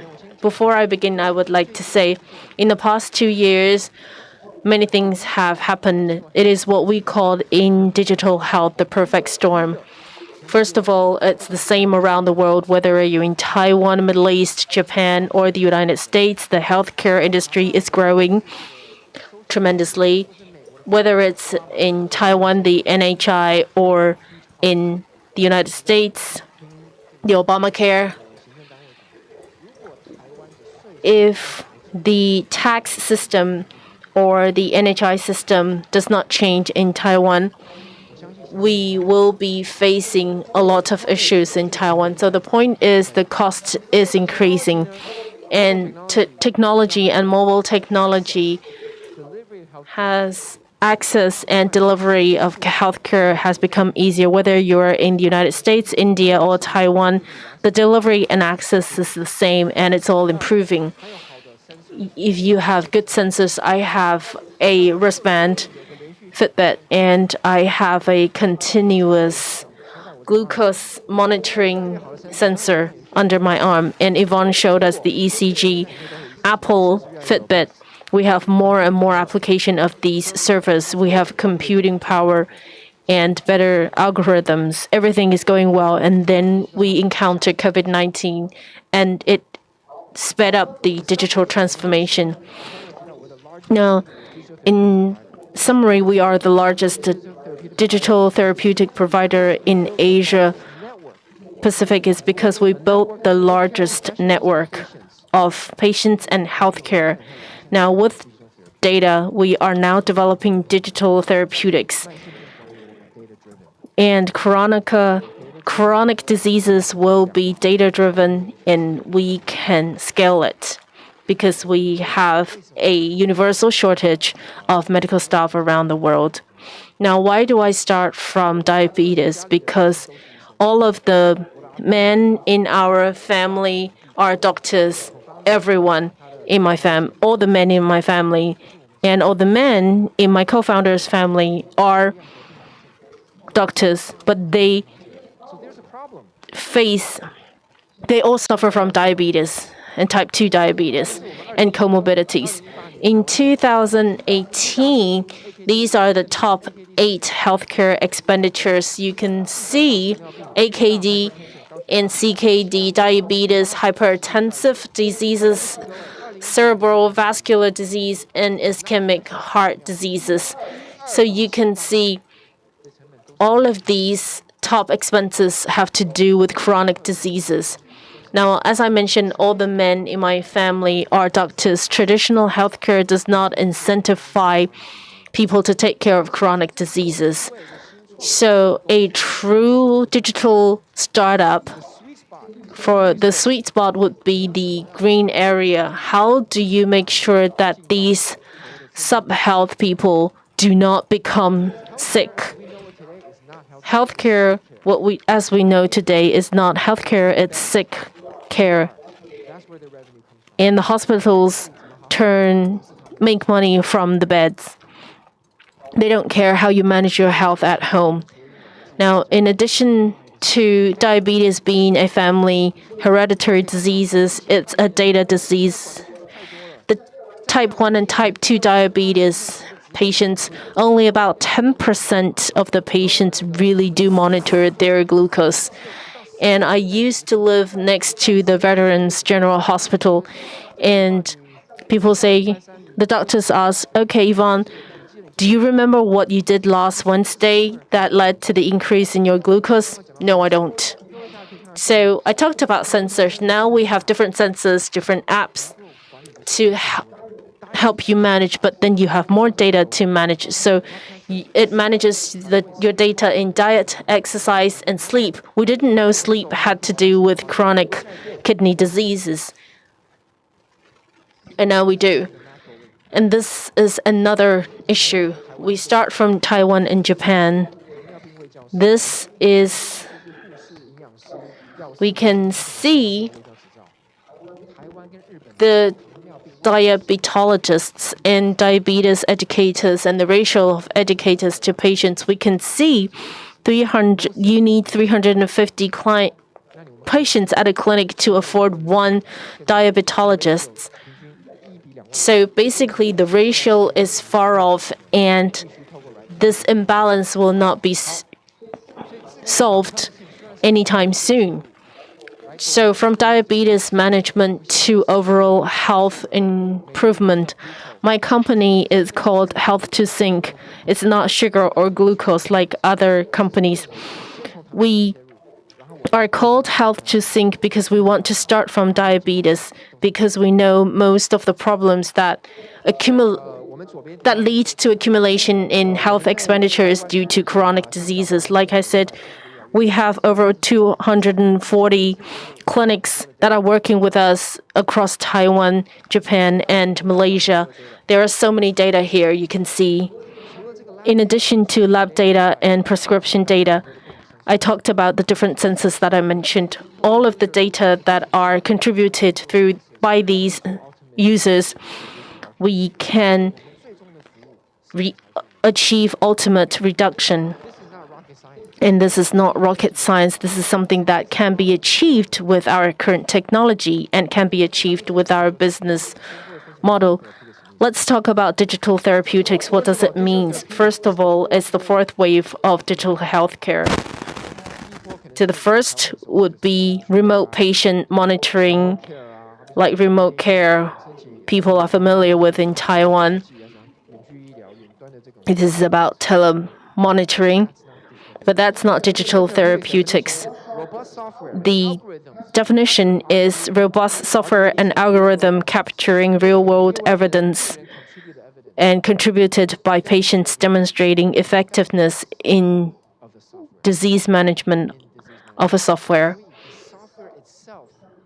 So the software itself in some cases become the therapeutics. For example, when you play an online game, the game itself is therapeutic. So digital therapeutics is the fourth wave of digital healthcare. In 2006, I talked about digital therapeutics in the company. 90% of our employees don't understand it. In 2019, Germany passed a legislation. If you generate evidence through your app, you can continue to enjoy the co-payment.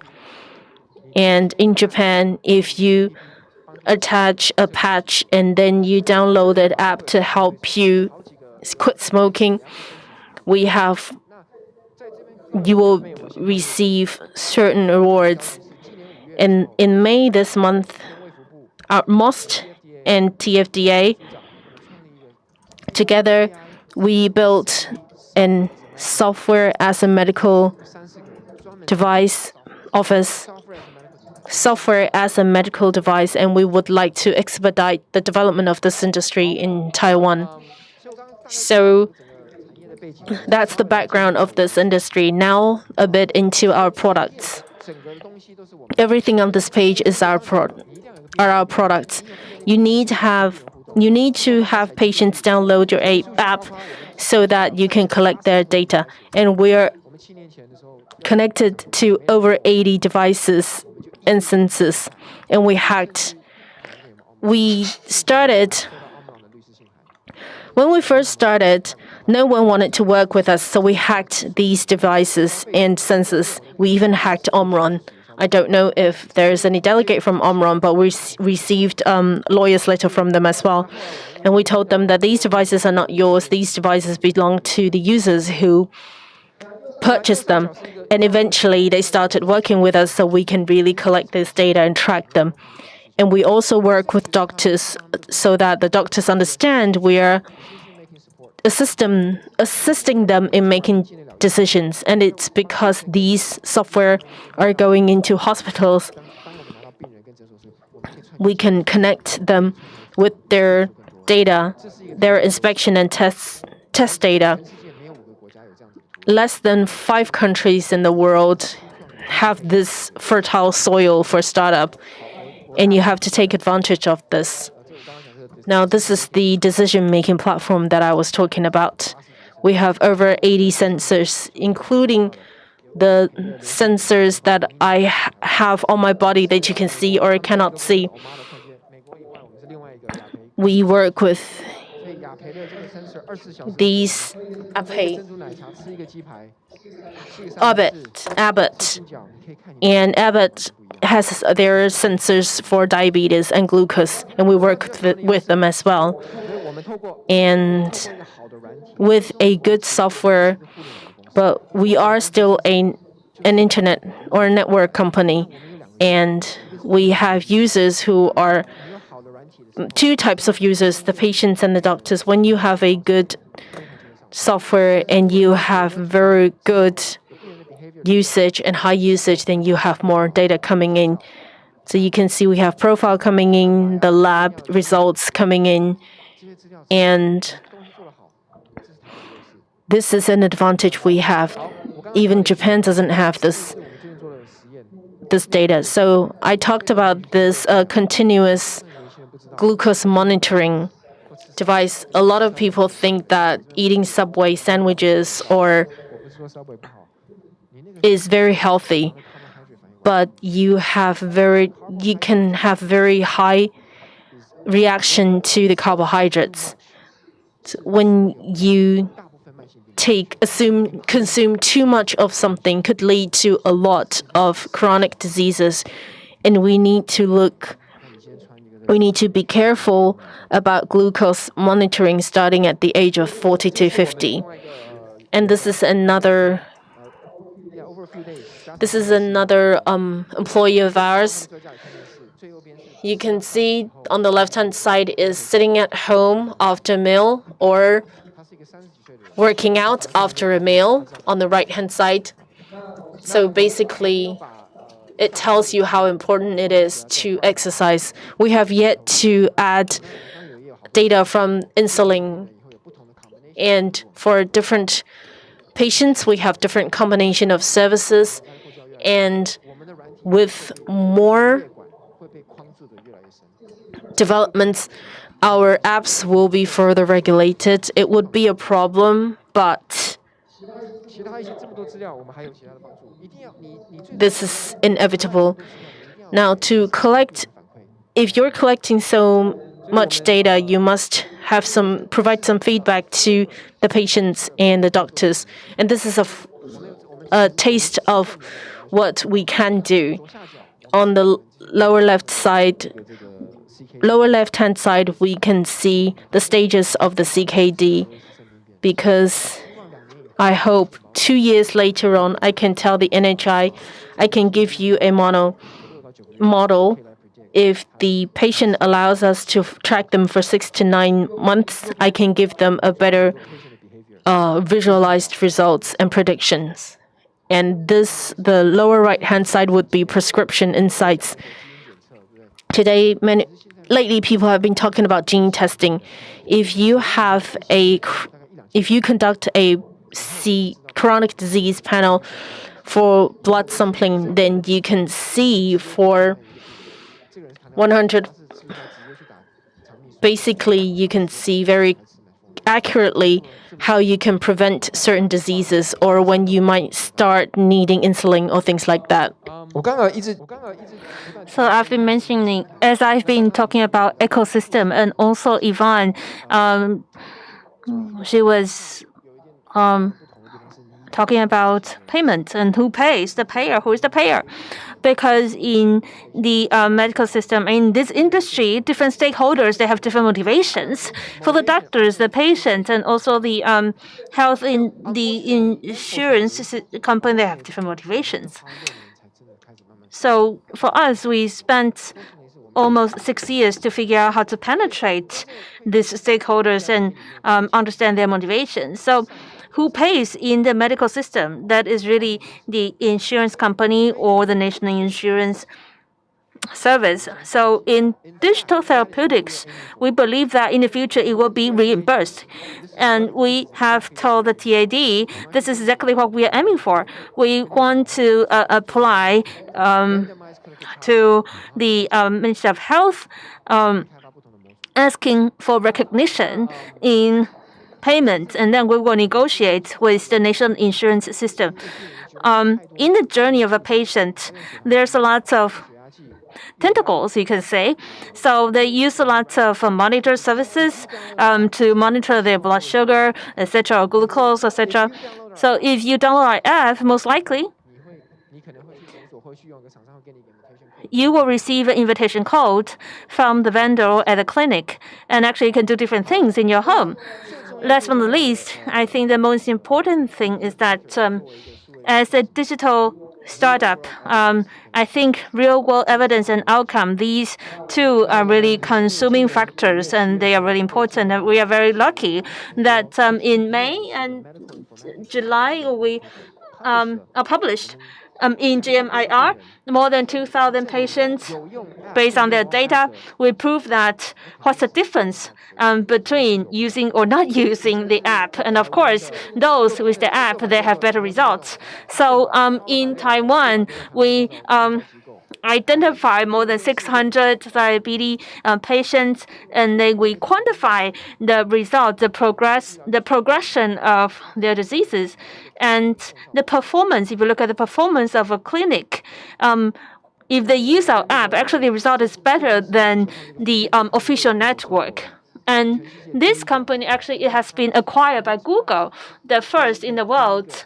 The Fitbit it's been acquired by Google, and actually this company has to think. We are using the Fitbit data to do diabetes studies, and now the medical journals around the world they want to publish such research for the chronic disease suffering patients. If you offer them, if you ask them to exercise, if you cover exercise as part of their prescription, actually they are recovering better. So conclusion is really with whom. And in the very beginning, we look into the world. That means you need to accumulate enough capital and big enough team. And in our company, we only have like a team of 50 people. How are you going to expand to the Middle East or Colombia in South America, maybe someday, Turkey? So we need more partners. So now we are looking into partnership with big pharmaceutical companies around the world. We have signed a contract, and in the few years to come, we will be discussing how to divide the interest of the profits. And in the medical industry, it takes time to prove because they are so conservative. Honestly, doctors are gods in this industry. Doctors are gods. Japan, right? So it takes time. It takes time to 说服 doctors. It takes time to work with them. It takes time to build credibility. It takes time to collect data. But 当我们从糖尿病切入以后 So as we started with diabetes, and now we see that the entry barrier to penetrate other chronic diseases will be lower. And with the data of blood or maybe urine, I mean, for these samples, already is available in the system. So the entry barrier is relatively lower to compare to diabetes. And for me, the thinker, I have all these ideas. Of course, I have to rely on my partners. For example, my co-founder, she studied in Stanford, and our GM in Japan, he has worked in Medtronics, in pharmaceuticals. And also in recent years, we are connecting with executives in global pharmaceutical companies. We ask them to be our advisors because it's not as easy to master the domain know-how. And if we want to be reimbursed by insurance services, then the pharmaceutical companies will be our clients. So we're on the right track. So if you can secure, you can find the right investors. I mean, of course, it will be really helpful to stay sustainable. Last but not least, we sincerely welcome anyone who is interested in the field to work with us. So this is my email. We are looking for partnerships, distributors around the world, especially in Japan, Asia, and the Middle East. Thank you very much. Thank you, Ed, co-founder and chief executive officer of Health to Think. Thank you for this wonderful sharing. Last but not least is the panel discussion. The topic is Unlock the Future Opportunities of Medical Innovation. So with this topic, we have our moderator, Mr. Wang, Chief Writer, Business Next Media. And we chose this topic because before we could commercialize a startup, we need capital, and also we need to fulfill compliant requirements, legal requirements, and we need different stakeholders from angel investment and also from the hospitals, for example, so that we can build a healthy ecosystem. So there are challenges to overcome before you can make your idea become a product. So first of all, let us welcome the moderator, Mr. Wang, Chief Writer, Business Next Media. And let us welcome our panelists, Mr. Jowy, Tani, CEO, TMU, Biomed Accelerator, Mr. N. Jin Long, CEO, AESOP Technology, and Ms. Yvonne Chen, founder of Ceres Capital Management Consultant Limited, and Mr. Ed Deng, co-founder and chief executive officer, Health to Think. So let's welcome them onto the stage. Now let's have a group photo. Please stand closer at the center of the stage. Let's take a group photo. Please look at the camera right in front of you. Even though we are wearing masks, I think we can show our happiness and joy with our eyes. More photos. A moment, please. So the afternoon session, I think, I believe is really a fruitful session for everyone. And we look forward to more fruitful lessons to come in this panel discussion. So, John, let's start today's panel discussion. Distinguished guests, or participants in the venue, and also audience online and offline. So I know that online we have more than 1,000 audience joining us.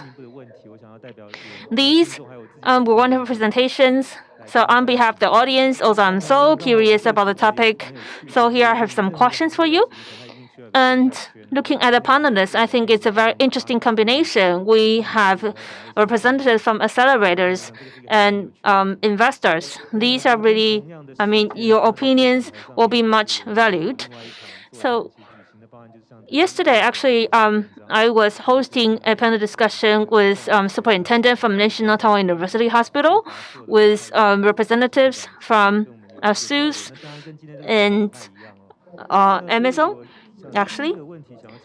So my first question to you would be, as we delve into smart medicine, it's a big umbrella, but actually under it, it's a cross-field integration. First is ICT, and ICT is another umbrella. It's also a big term. It covers hardware and also AI. And the second block to be integrated will be medical industry.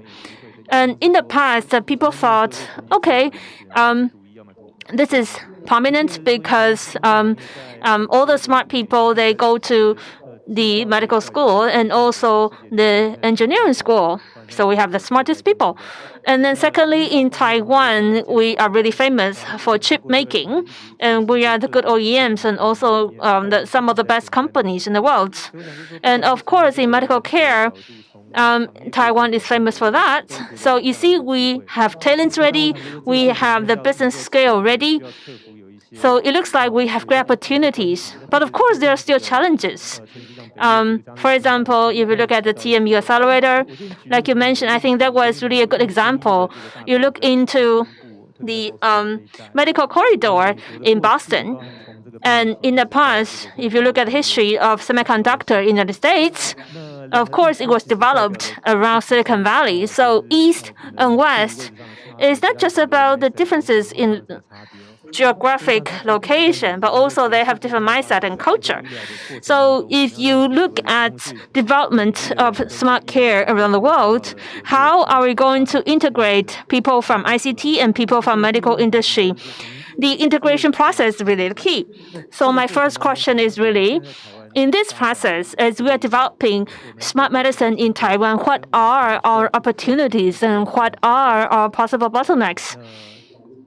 So maybe we'll start with Mr. Chen from TMU Accelerator. Jowy, Tani, it's your turn. So first of all, as we've been working with startup team in Accelerator, actually in the past year, due to the COVID impact, actually Taiwan is pretty much protected because we are less impacted by COVID-19. And we're so lucky. And a lot of teams in our accelerator, they could have carried out clinical experiments. And unlike their competitors in the United States, because they were impacted and their experiments were delayed by COVID. And also because of the quarantine procedures, a lot of people who previously had planned to study abroad, they chose to stay in Taiwan, so they joined our accelerators. And this year, in 2021, we are seeing more brain drain outbound to the United States, for example, because as the quarantine is lifted, some people left our accelerators. And at the same time, we are seeing the resources, whether capital or other subsidies, have been decreased because the pandemic is now is at an easier stage. I think it's not a good sign because we need to maintain this high level of dynamics in our startup so that we can be better connected with the world. We need more resources to interact with the world. So I really want to keep the smart people in Taiwan. Actually, 1 or 2 years ago, there were lots of challenges to get ourselves connected to the world.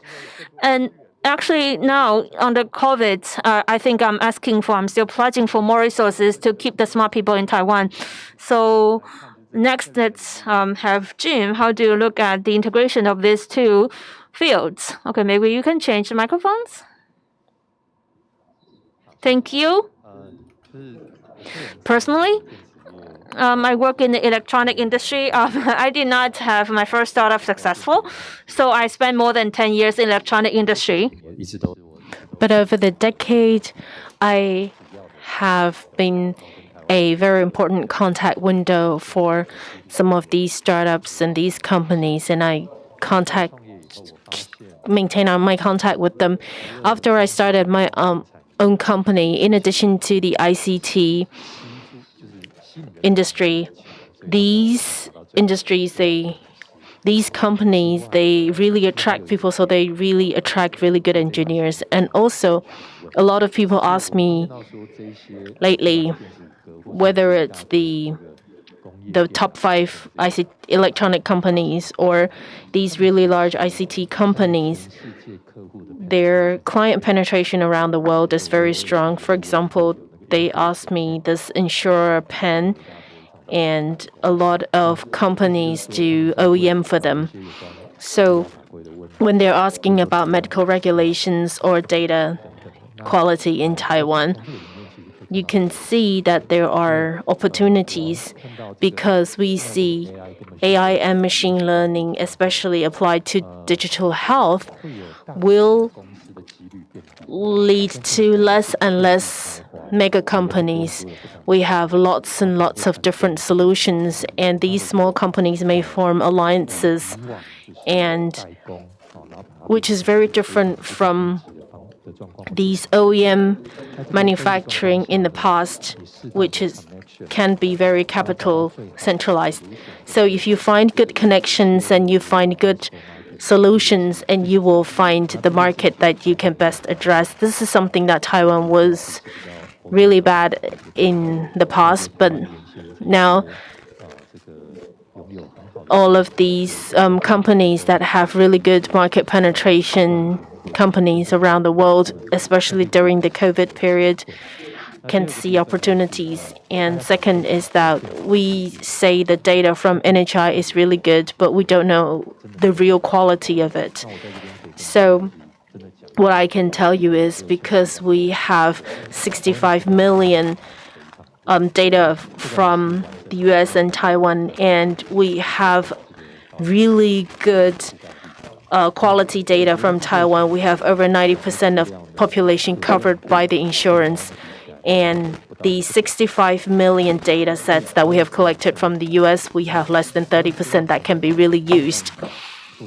However, the quality of Taiwan data does not naturally translate to business opportunities around the world. But we still see potential because we have really good quality in data, and we've been working on this for a long enough time. So we have more advantage. For example, in the early this year, Nature published in a paper, and we also AESOP worked with Harvard to see how we can start from mainly Taiwan data plus a little bit of US data. You can still predict 90% of the data. And this wasn't possible in the past, but because of the COVID Because of the COVID, Taiwan has been greatly recognized around the world. And when we are trying to convince other people that we have really good products in Taiwan, we have a better standpoint to convince them. And you mentioned the 65 million data that's collected from the US is inferior to the 23 million data that's collected in Taiwan. What makes it inferior? Because people in Taiwan visit the doctor or the hospital about 15.6 times per year, while the US patients go to the hospital or see the doctors about 3 times a year. And there are so many restrictions, and the US health insurance is mainly private insurance, and all the data comes from the public medical insurance.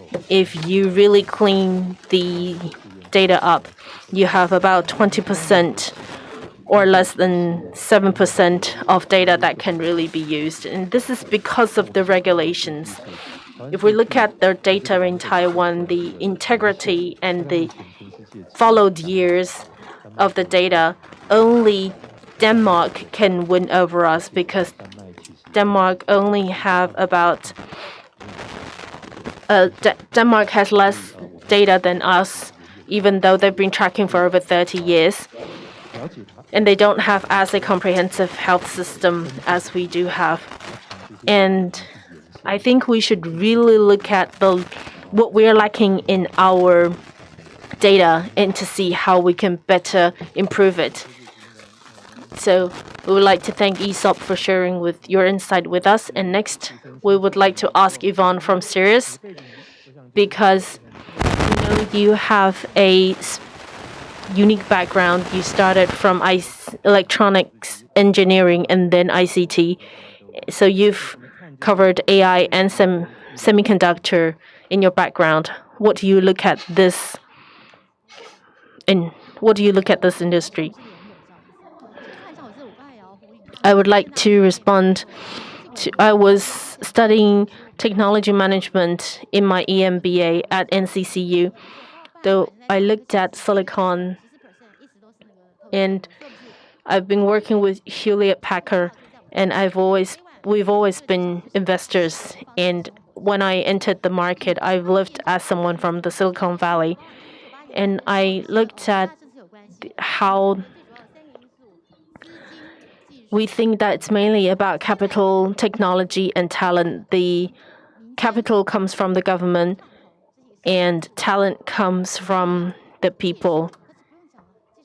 So technology comes from the talents. So I think we need move from IT to medical, or from medical to IT.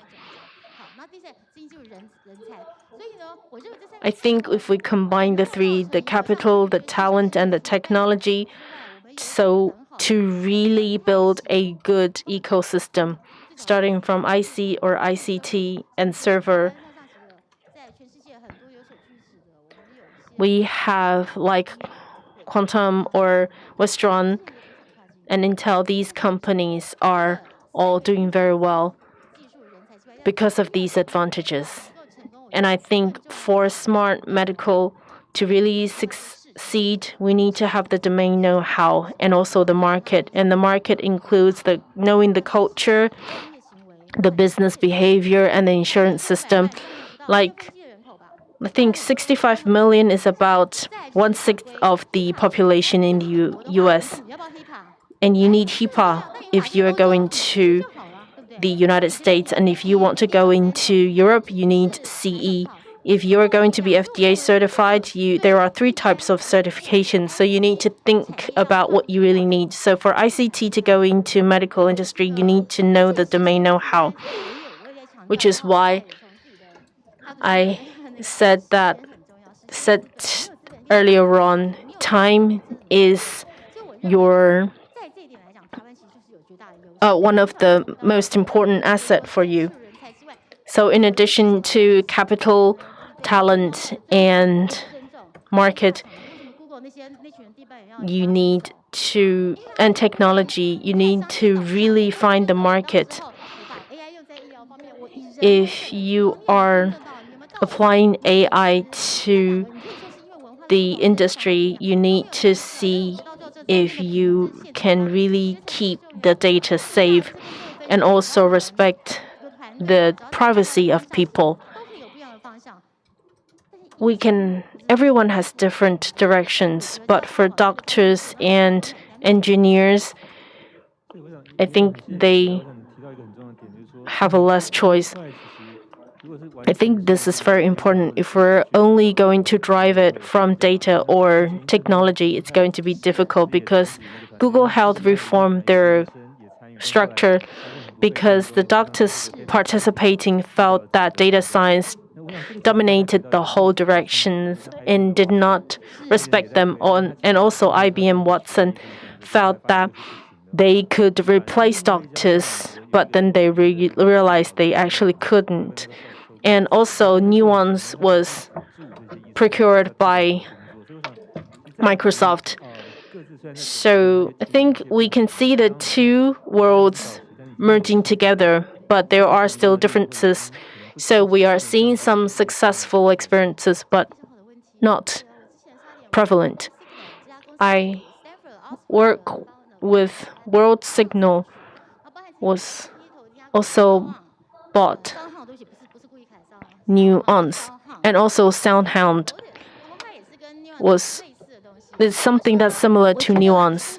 So I think it's about the mentality, the difference of mentality and the difference in domain know-how. Just ask yourselves, just like Ed, he said that all of his male family members are doctors. I ask people, why are you a doctor now? And they say nowadays people become a doctor because they want to make money, but in the old days, people become a doctor because they want to save lives. And so the doctors, they are starting from different beginnings. In our days, engineers are very proud, but doctors see things very differently from the engineers. So if you ask them how the data is going to be used, doctors have their own ideas, while engineers have a different set of ideas. The engineers feel that if I use this on AI, I could probably try to profit from it. But the doctors would feel that that's the patient's privacy, so you can't use it for analysis to be used as a part of your data. But if you are business-oriented, you need to target the commercials that's business-oriented. Just like Ed said, if you have these sensors attached to you, people know immediately, or the algorithm would know what you've ate or the gestures that you're making. So with all these different examples, it's really down to ideas. I tend to ask people when I meet new teams, I ask them, where are you from? Overall, I think development in an industry require the good ideas and the right technology. Then, okay, I think we can come back to mindset later on. Now I would like to ask Ed, because you're from a family of doctors and you're working on smart medicine. You're not trying to replace doctors, but to assist doctors. So from your perspective, how do you see, what do you think about the challenges that you may face in this development? I think that's a very good question. I'm rather frank because I'm a startup company. I don't care if I exist anymore next year, so that's what we are like. I've tried IC startups in the past, but medicine, you are dealing with people's lives. People take you more seriously. But to be frank, if to start with, as long as we are not violating any laws, we're not risking patients' life, we will just do it. We can't think beyond that. So I think we're facing the same problems. When our product was brought to Japan, the two doctors talked to me and said, "I think this is a good product. Why is this produced in Taiwan and not from Japan?" I was offended to begin with, and I said, if we're all conservative like this, no startups would want to try products like this because they are even more conservative in Japan, especially doctors. So I think basically it's still user-centric. Of course, our doctors are facing two groups, the doctors and the patients. So we have app for patients and a platform for doctors. And it's all about user-centric. We want to collect data as soon as possible. So it's not like IC. You sell your IC to these different ICT companies or manufacturers. But for these products, you need to sell them to users, even for free. So if you cannot find users in Taiwan, then you're doomed to fail in Taiwan. I mean, if you're doing dermatology or you're doing chronic diseases, okay, you can find local clinics. If you're doing cancer or cardio, then you have to talk to the medical center. There must be some professors that are willing to work with you. Even if you're offering for free, you have to get the data. Okay, my next question. Like Dr. Peter Fitzgerald said in the very beginning, he mentioned several times that in the future, who will pay? So who pays, that's really important, and we have to follow the money. So it's not just about investment, it's an important principle. And also when we are writing news about finance, really, you have to identify who is your client, who is going to pay. So maybe we start this question with the two startups here on the stage. From my personal observation in ICT in this industry, well, you can say it's simple in a sense that they're only bridging the market demands and technology. But in the medical field, you have to deal with the legal requirements and also the certification of your talent pool. So you have to deal with the different legal requirements in different countries. It's not like iPhone. You see, iPhone can be exported to different countries. And for medical startup, your products have to be verified or approved by the local FDA or similar authorities. So you need to acquire the evidence, and then you have to get paid, for example, by the local insurance companies or national insurance services. So there are two things, in the market that is attracting attention. One thing is that there's an increasing number of chronic disease patients, and because it's irreversible, that means it's going to be a long-term burden to the national health system. And once we have enough number of patients, that means good business. So in the medical system and also the medical processes in the past, you can say it's not as efficient as we want to. So, for example, the user's journey start with registration, and then you have to go to a doctor. A lot of process, the touch points are operated manually. And lots of hospitals, actually, they are not using Excel. They are using tables in Word software. So how are we going to improve the efficiency? For example, you can use app, or we can leverage cloud technology. There's great opportunity here. And in your business model, you look into the documentation errors, and also, Edward, you look at the opportunities in chronic diseases and diabetes. So my question to you, the two of you, how are you going to commercialize the things you're doing? Maybe one step or two steps forward. What might be the problems there or the pain points in your next steps? So my answer is really, there's a saying that if you want to harvest, the wool, actually, it grows on a pig and then the dog pays. So it's always the wrong person suffering for the payment, wrong person wasting their labor. So very often I will ask my clients, when I was working in a hospital, I will ask, okay, when I was a CTO in a hospital, I have millions of budgets. And now in AI, if you look at radiology and also pathology, in the past, actually, these two specialties, they have the least budgets. They are usually top 1 or 2 from the bottom. So if you want to introduce any technology, unless you can persuade the superintendent to approve the budget, otherwise, if you get your product, I mean, if your claim is to say that, okay, your radiologist can have an easier life, it's not going to be approved by the superintendent because it's really a minute, it's a small specialty. So especially for the radiologists, they are not a money-making specialty in hospital, so to speak. So how are you going to generate economic value? And that is really the key. So a lot of startups, okay, they will say we can drive down the cost, but actually driving down the cost of imaging actually it doesn't really matter that much for a hospital. For SaaS, if a hospital need to pay millions of NT dollars a year to subscribe to your service only to reduce the workload of their radiologists, that's not going to work.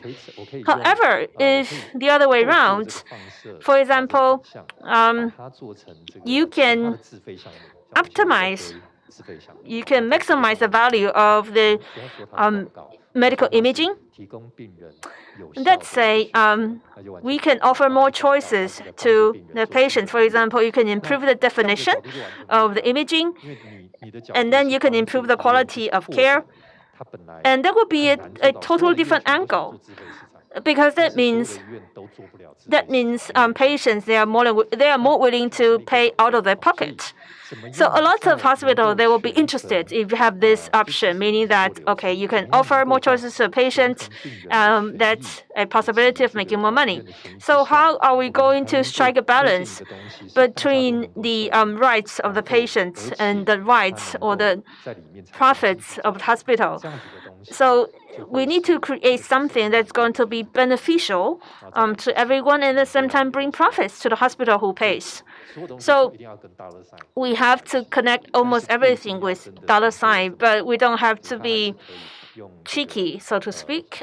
You can have a more effective and more efficient way for when you're designing a solution. But as you look into the errors, so the hospital will be held responsible. That means they will pay for this solution, right? Yes, part of it will be the hospital, and of course, the medical supply companies and also the commercial insurance company. I mean, they are interested in this solution because we can help them detect more errors. So the same product, actually, it can be applied in different way, and then you can charge differently. So charging and also evidence, it doesn't need the approval from FDA. No, yes. For the safe drug use, for that process, we need to be approved by FDA. But if it's just the reimbursement, actually, that's just a easier process. We don't need approval from FDA. But we can convince the hospital in a way that, okay, if we improve the transparency of your account or the payment process by detecting possible errors, or we can provide easier access to alternative medicine. And also, we are improving the medication prescription process of the doctors. Actually, it could be beneficial to the hospital. They will be interested. And my question to Edward is that in diabetes, because it's a big market, whether it's kidney diseases or diabetes, we are seeing an increasing number of patients suffering from these diseases. So how do you get the evidence? I want to answer the first question. In Digital Hub, I mean, a digital startup, I mean, the first question is really important. For example, if you're in India or Indonesia, and you are doing a pharmacy delivery app, and it's paid by the user.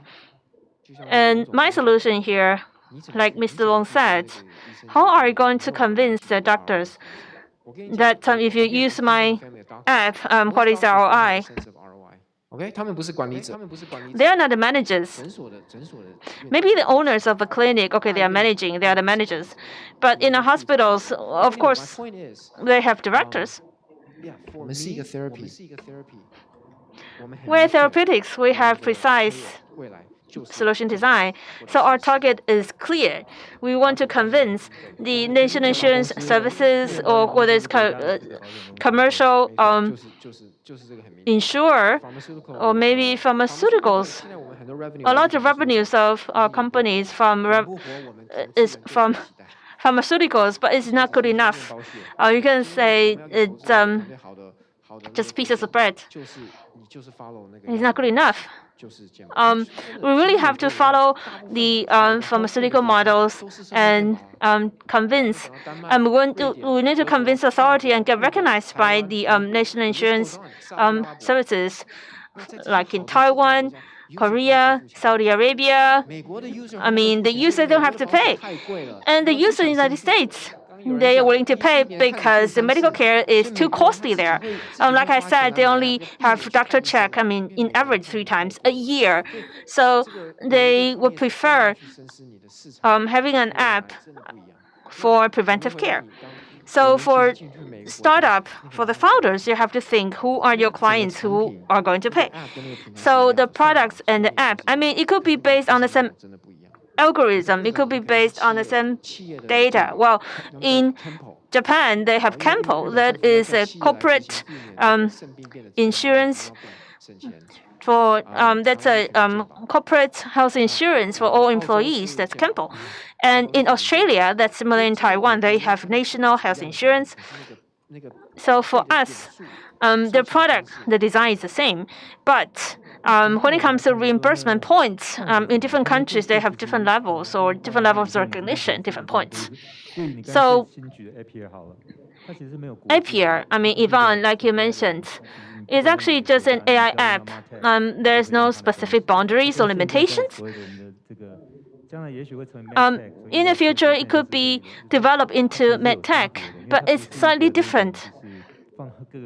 It's not necessarily like an iPhone that it's applicable in every country. So, as an investor, how do you choose the projects? Okay, let me answer your first question. For doctors and AI, usually AI is taking a supporting role, right? The doctor is treating the patient, so AI is just the supporter. So doctor still is a person held accountable, and doctor is the person who makes decisions. So I've been investing ICT and wireless security, and now into AI. How do I select my project? I use a SaaS model.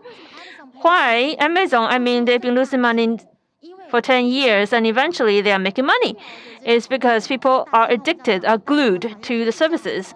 And in medical industry, in the big health industry, as long as you get the right people and you are tackling the right pain points and offering the right solution, then okay, it's going to boom. So the SaaS model, so you see, it's like it's daily routine. You have to eat every day, right? So it could be the same product, but in different market, you need to apply different rules, different approaches. So when I'm looking at the candidates, I'm asking for investments. I look at the people, their passion, where does their passion come from, and what is the pain point they are tackling. And of course, it takes time. And we would also consider whether the services are embraced or will be accepted by certain customers. And there's an example.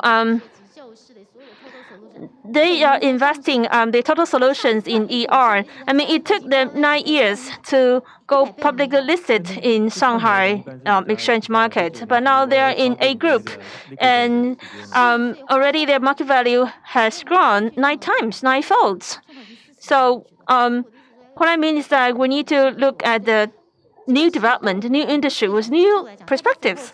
So are we going to support the unforeseen innovations? Of course.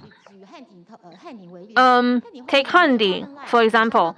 Metrolife, that's one of the supporter, financing supporter, and also other big capital. So I think you mentioned the key. For the medical startup, go to market. It takes longer than ICT. For example, family office. I mean, let me share with you. We have direct listing. We have different ways of going public. So recently, I mean, yesterday I was talking to someone. They use SPAC. They are public. They go listed in the United States. So there are different ways. And in the process, I mean, I can exit, but of course, I'm not going to talk too much about it because we have two startups here. So I mean, 2 weeks ago, there was a company in the United States. They went public and now they returned to Taiwan and they want to acquire some other startups. So you see, if it takes so long before you can exit, so why not we find some quicker way that we can send some investors away. I mean, they can exit earlier. For example, I invested TSMC. I only make money after 7 years, and a lot of times you see, as I invested TSMC, they earn interest about 20 billion NT dollars every year. They don't have to sell their shares. So the timing of exiting the investment, I mean, it's an issue, but it's always right to invest the right team who are solving the right problem. And you see, even though we have advanced AI technology, we still prefer human, right? In AI technology, whether it's a better digital approaches or better digital process, I mean, we can stay healthy. I mean, we can age in a healthy way instead of receiving IVs in the ward. We don't want to stay vegetable, right? So taking into consideration of the timing of exiting, I mean, it's another issue, but it's not really the big issue. So another question in these two fields, how are you going to integrate? How are you going to commercialize the ideas? So in the medical field, the entry barrier seems to be higher. So now a lot of investors, for example, Winstrom or Asus, the investor from there, when they are reviewing the startup team, we see that a lot of startups, they have medical background. So actually, like yesterday, I was talking to the NTU hospital.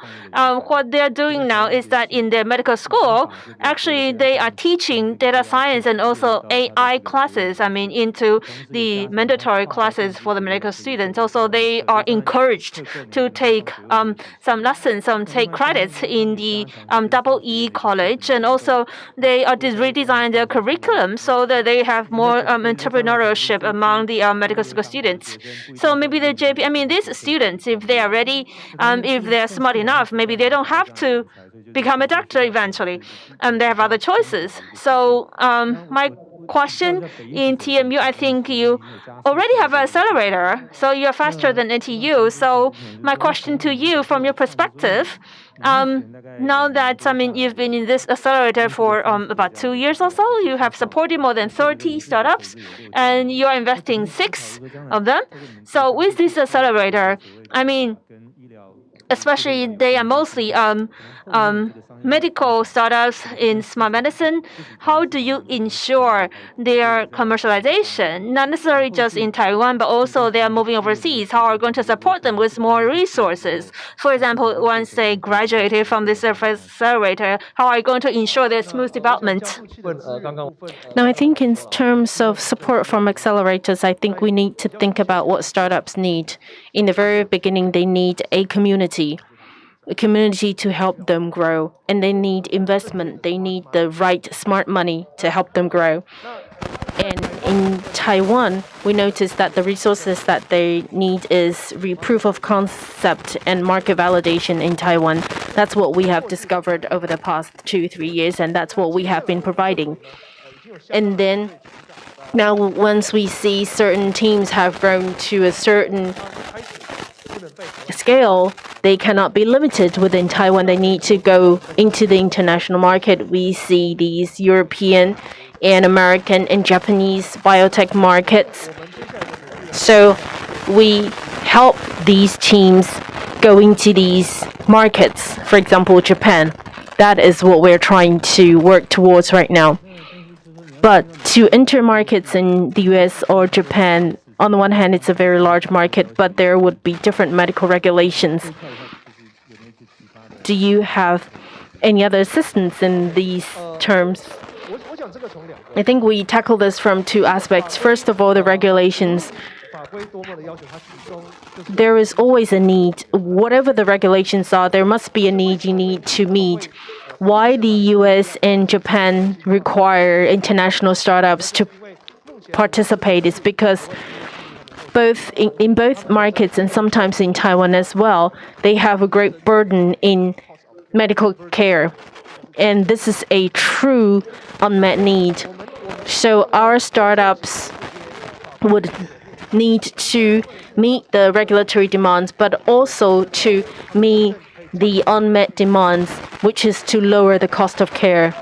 And so far, what causes the cost of care? I think as Professor Fitzgerald has mentioned earlier on, first of all, it's the payer, the reimbursers, they are facing a great burden. And also, the companies are feeling the cost of care because the American and Japanese companies, they have very high output value. So if the patients are suffering from sicknesses, they're willing to spend more to help them recover. So, for example, the company Amazon, they have their own health insurance fund, and Google have their own health insurance as well to solve these unmet needs. And as Peter mentioned earlier on, we're going from a rule-driven to a heuristic realm. What that means is that traditionally we're rule-based. Everybody is treated as one, but heuristic-based would be more precise, providing personalized cares to really maximize the cost of burden, to really lower the cost of burden everybody feels. So if we provide them with the proper connections to help them enter the markets and also to lead these teams to really meet the unmet needs. I would like to, the SME offices in Taiwan also have a lot of these programs. So from a national standpoint, for example, in Europe, in Holland,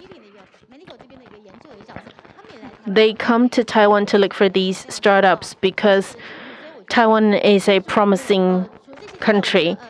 So I think the technology is a very good source. And in addition to NTU, TMU, Minsheng, or universities like that, I think it can be a good idea to form alliances in the digital age. And Business Next Media would know. So in smart medicine is really just starting now, and it seems to have a high threshold. So we have ambitious startups or entrepreneurs, for example, like Elon Musk, trying to solve some problems in the world. So if we expect too much, we might be disappointed. But we have companies which take one drop of the blood and you can test all of these different things. Of course, we know a blood sample requires 30 to 40 milliliter to test things to get the lab results. In that bad blood, the author of bad blood was exaggerating, and a lot of people bought into it. That means there really is this unmet need, and people really want these problems solved. Of course, that author really didn't mean on lying, but ultimately, the idea failed. So I think academic background is important, but experiences are even more important. So if you want to become a doctor, you do need to go through that intern and different processes to become a real doctor. So it's impossible to get to test for everything with one drop of blood. And so that was Elizabeth Holmes. And so when we talk to people, we do our due diligence to ask what kind of projects you have worked on, what kind of experiences have you had. If you claim that you can test for everything with one drop of blood, show me, prove it. So I think there is this myth. A lot of people believe in the educational backgrounds, and Elizabeth was probably just very convincing and persuasive, because really good venture capitalists, we do ask for further proof. So we must always dig deeper and not just to see the superficial appearance. A real good startup companies that has really devoted their time and effort, that are the companies that we're looking for.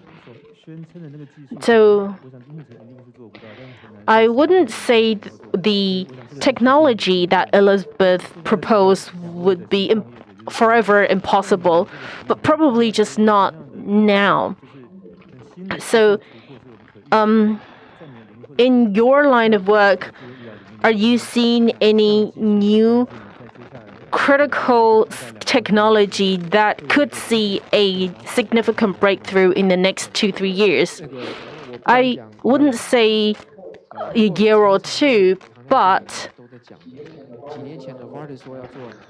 a few years ago, they wanted to do contact lenses for diabetes, and Abbott said they are going to do those sensoring watch for diabetes. Now we are coming up with ideas to really monitor these conditions in a non-invasive way. So basically, data collecting is not rocket science. It's just you need to collect the data, and you will find different ways to collect data. And I would like to follow up with what Yvonne just said. I wouldn't say Elizabeth was lying. We all come up with roadmaps that we aspire. But from the medical perspective, we have seen so many examples of people scamming money on ideas that they cannot fulfill. And most of the startups will die in a few years. So they didn't start out intending to lie. It's just whether or not they can survive and really achieve what they had promised. I've never shared this publicly before, but I think in this new world of digital medicine, new things will happen. In the past, electronic engineering, we have these one supply chain, and we work together if you are on different layers. But now in the past, our alliances were vertical, but now it seems that our alliances should be horizontal. For example, we are also if I'm working on a software, we work with 2 other platforms who probably are working on similar things, for example, leasing platform or something else. For example, the electronic medical records cannot leave the hospital, so we probably work with them and they lease their platform for us, and they charge us for the license fee, and I work with them. And through us, they acquire different levels of data. And this is a horizontal alliance, which didn't used to happen in the old days. And also in terms of data collection, we've lately just seen a new standard at TMU. We're seeing this standard and we're seeing new alliances forming around the world to see how they can collect this data and the necessary data with a reasonable and legal way that respects the data privacy. So basically it's the FAR standard, and it's really just burning up like wildfire and spreading. So in this world, this new world, I would say the pivotal moment, for example, Big Byte has signed a contract to collect patient data and further license it.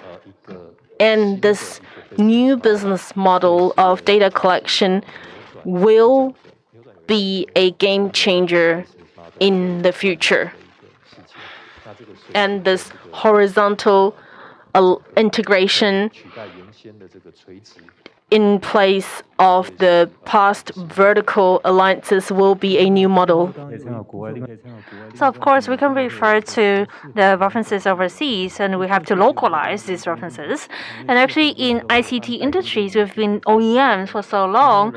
And if you look at the software and also network, now we are seeing SaaS model getting more and more popular. To have a self-developed software in Taiwan is more and more challenging. Most of the software nowadays are from the United States. So among startups, now that you're in an exploring journey to find the right things at the right time. So once again, thank you for your sharing. Thank you, our dear panelists. I think panelists, we have really distinguished panelists today. For example, investors, they are the people who know where the money are. And once again, thank you very much. With a round of applause, thank you for this wonderful sharing. And thank you, our dear participants, online, offline. Thank you for joining us today. For smart care, smart medicine really is a topic that has no end. But I hope we can all pay more attention to this topic in the future. So thank you for this wonderful presentation. And once again, I would like to thank you for your attention online and offline. By this note, we conclude the 2021 International Smart Medical Forum, course field facilitation, reevaluation of a smart healthcare. So once again, I would like to invite you to scan the QR code on the screen, and we will send you a copy of Business Next magazine. Thank you, and see you next time.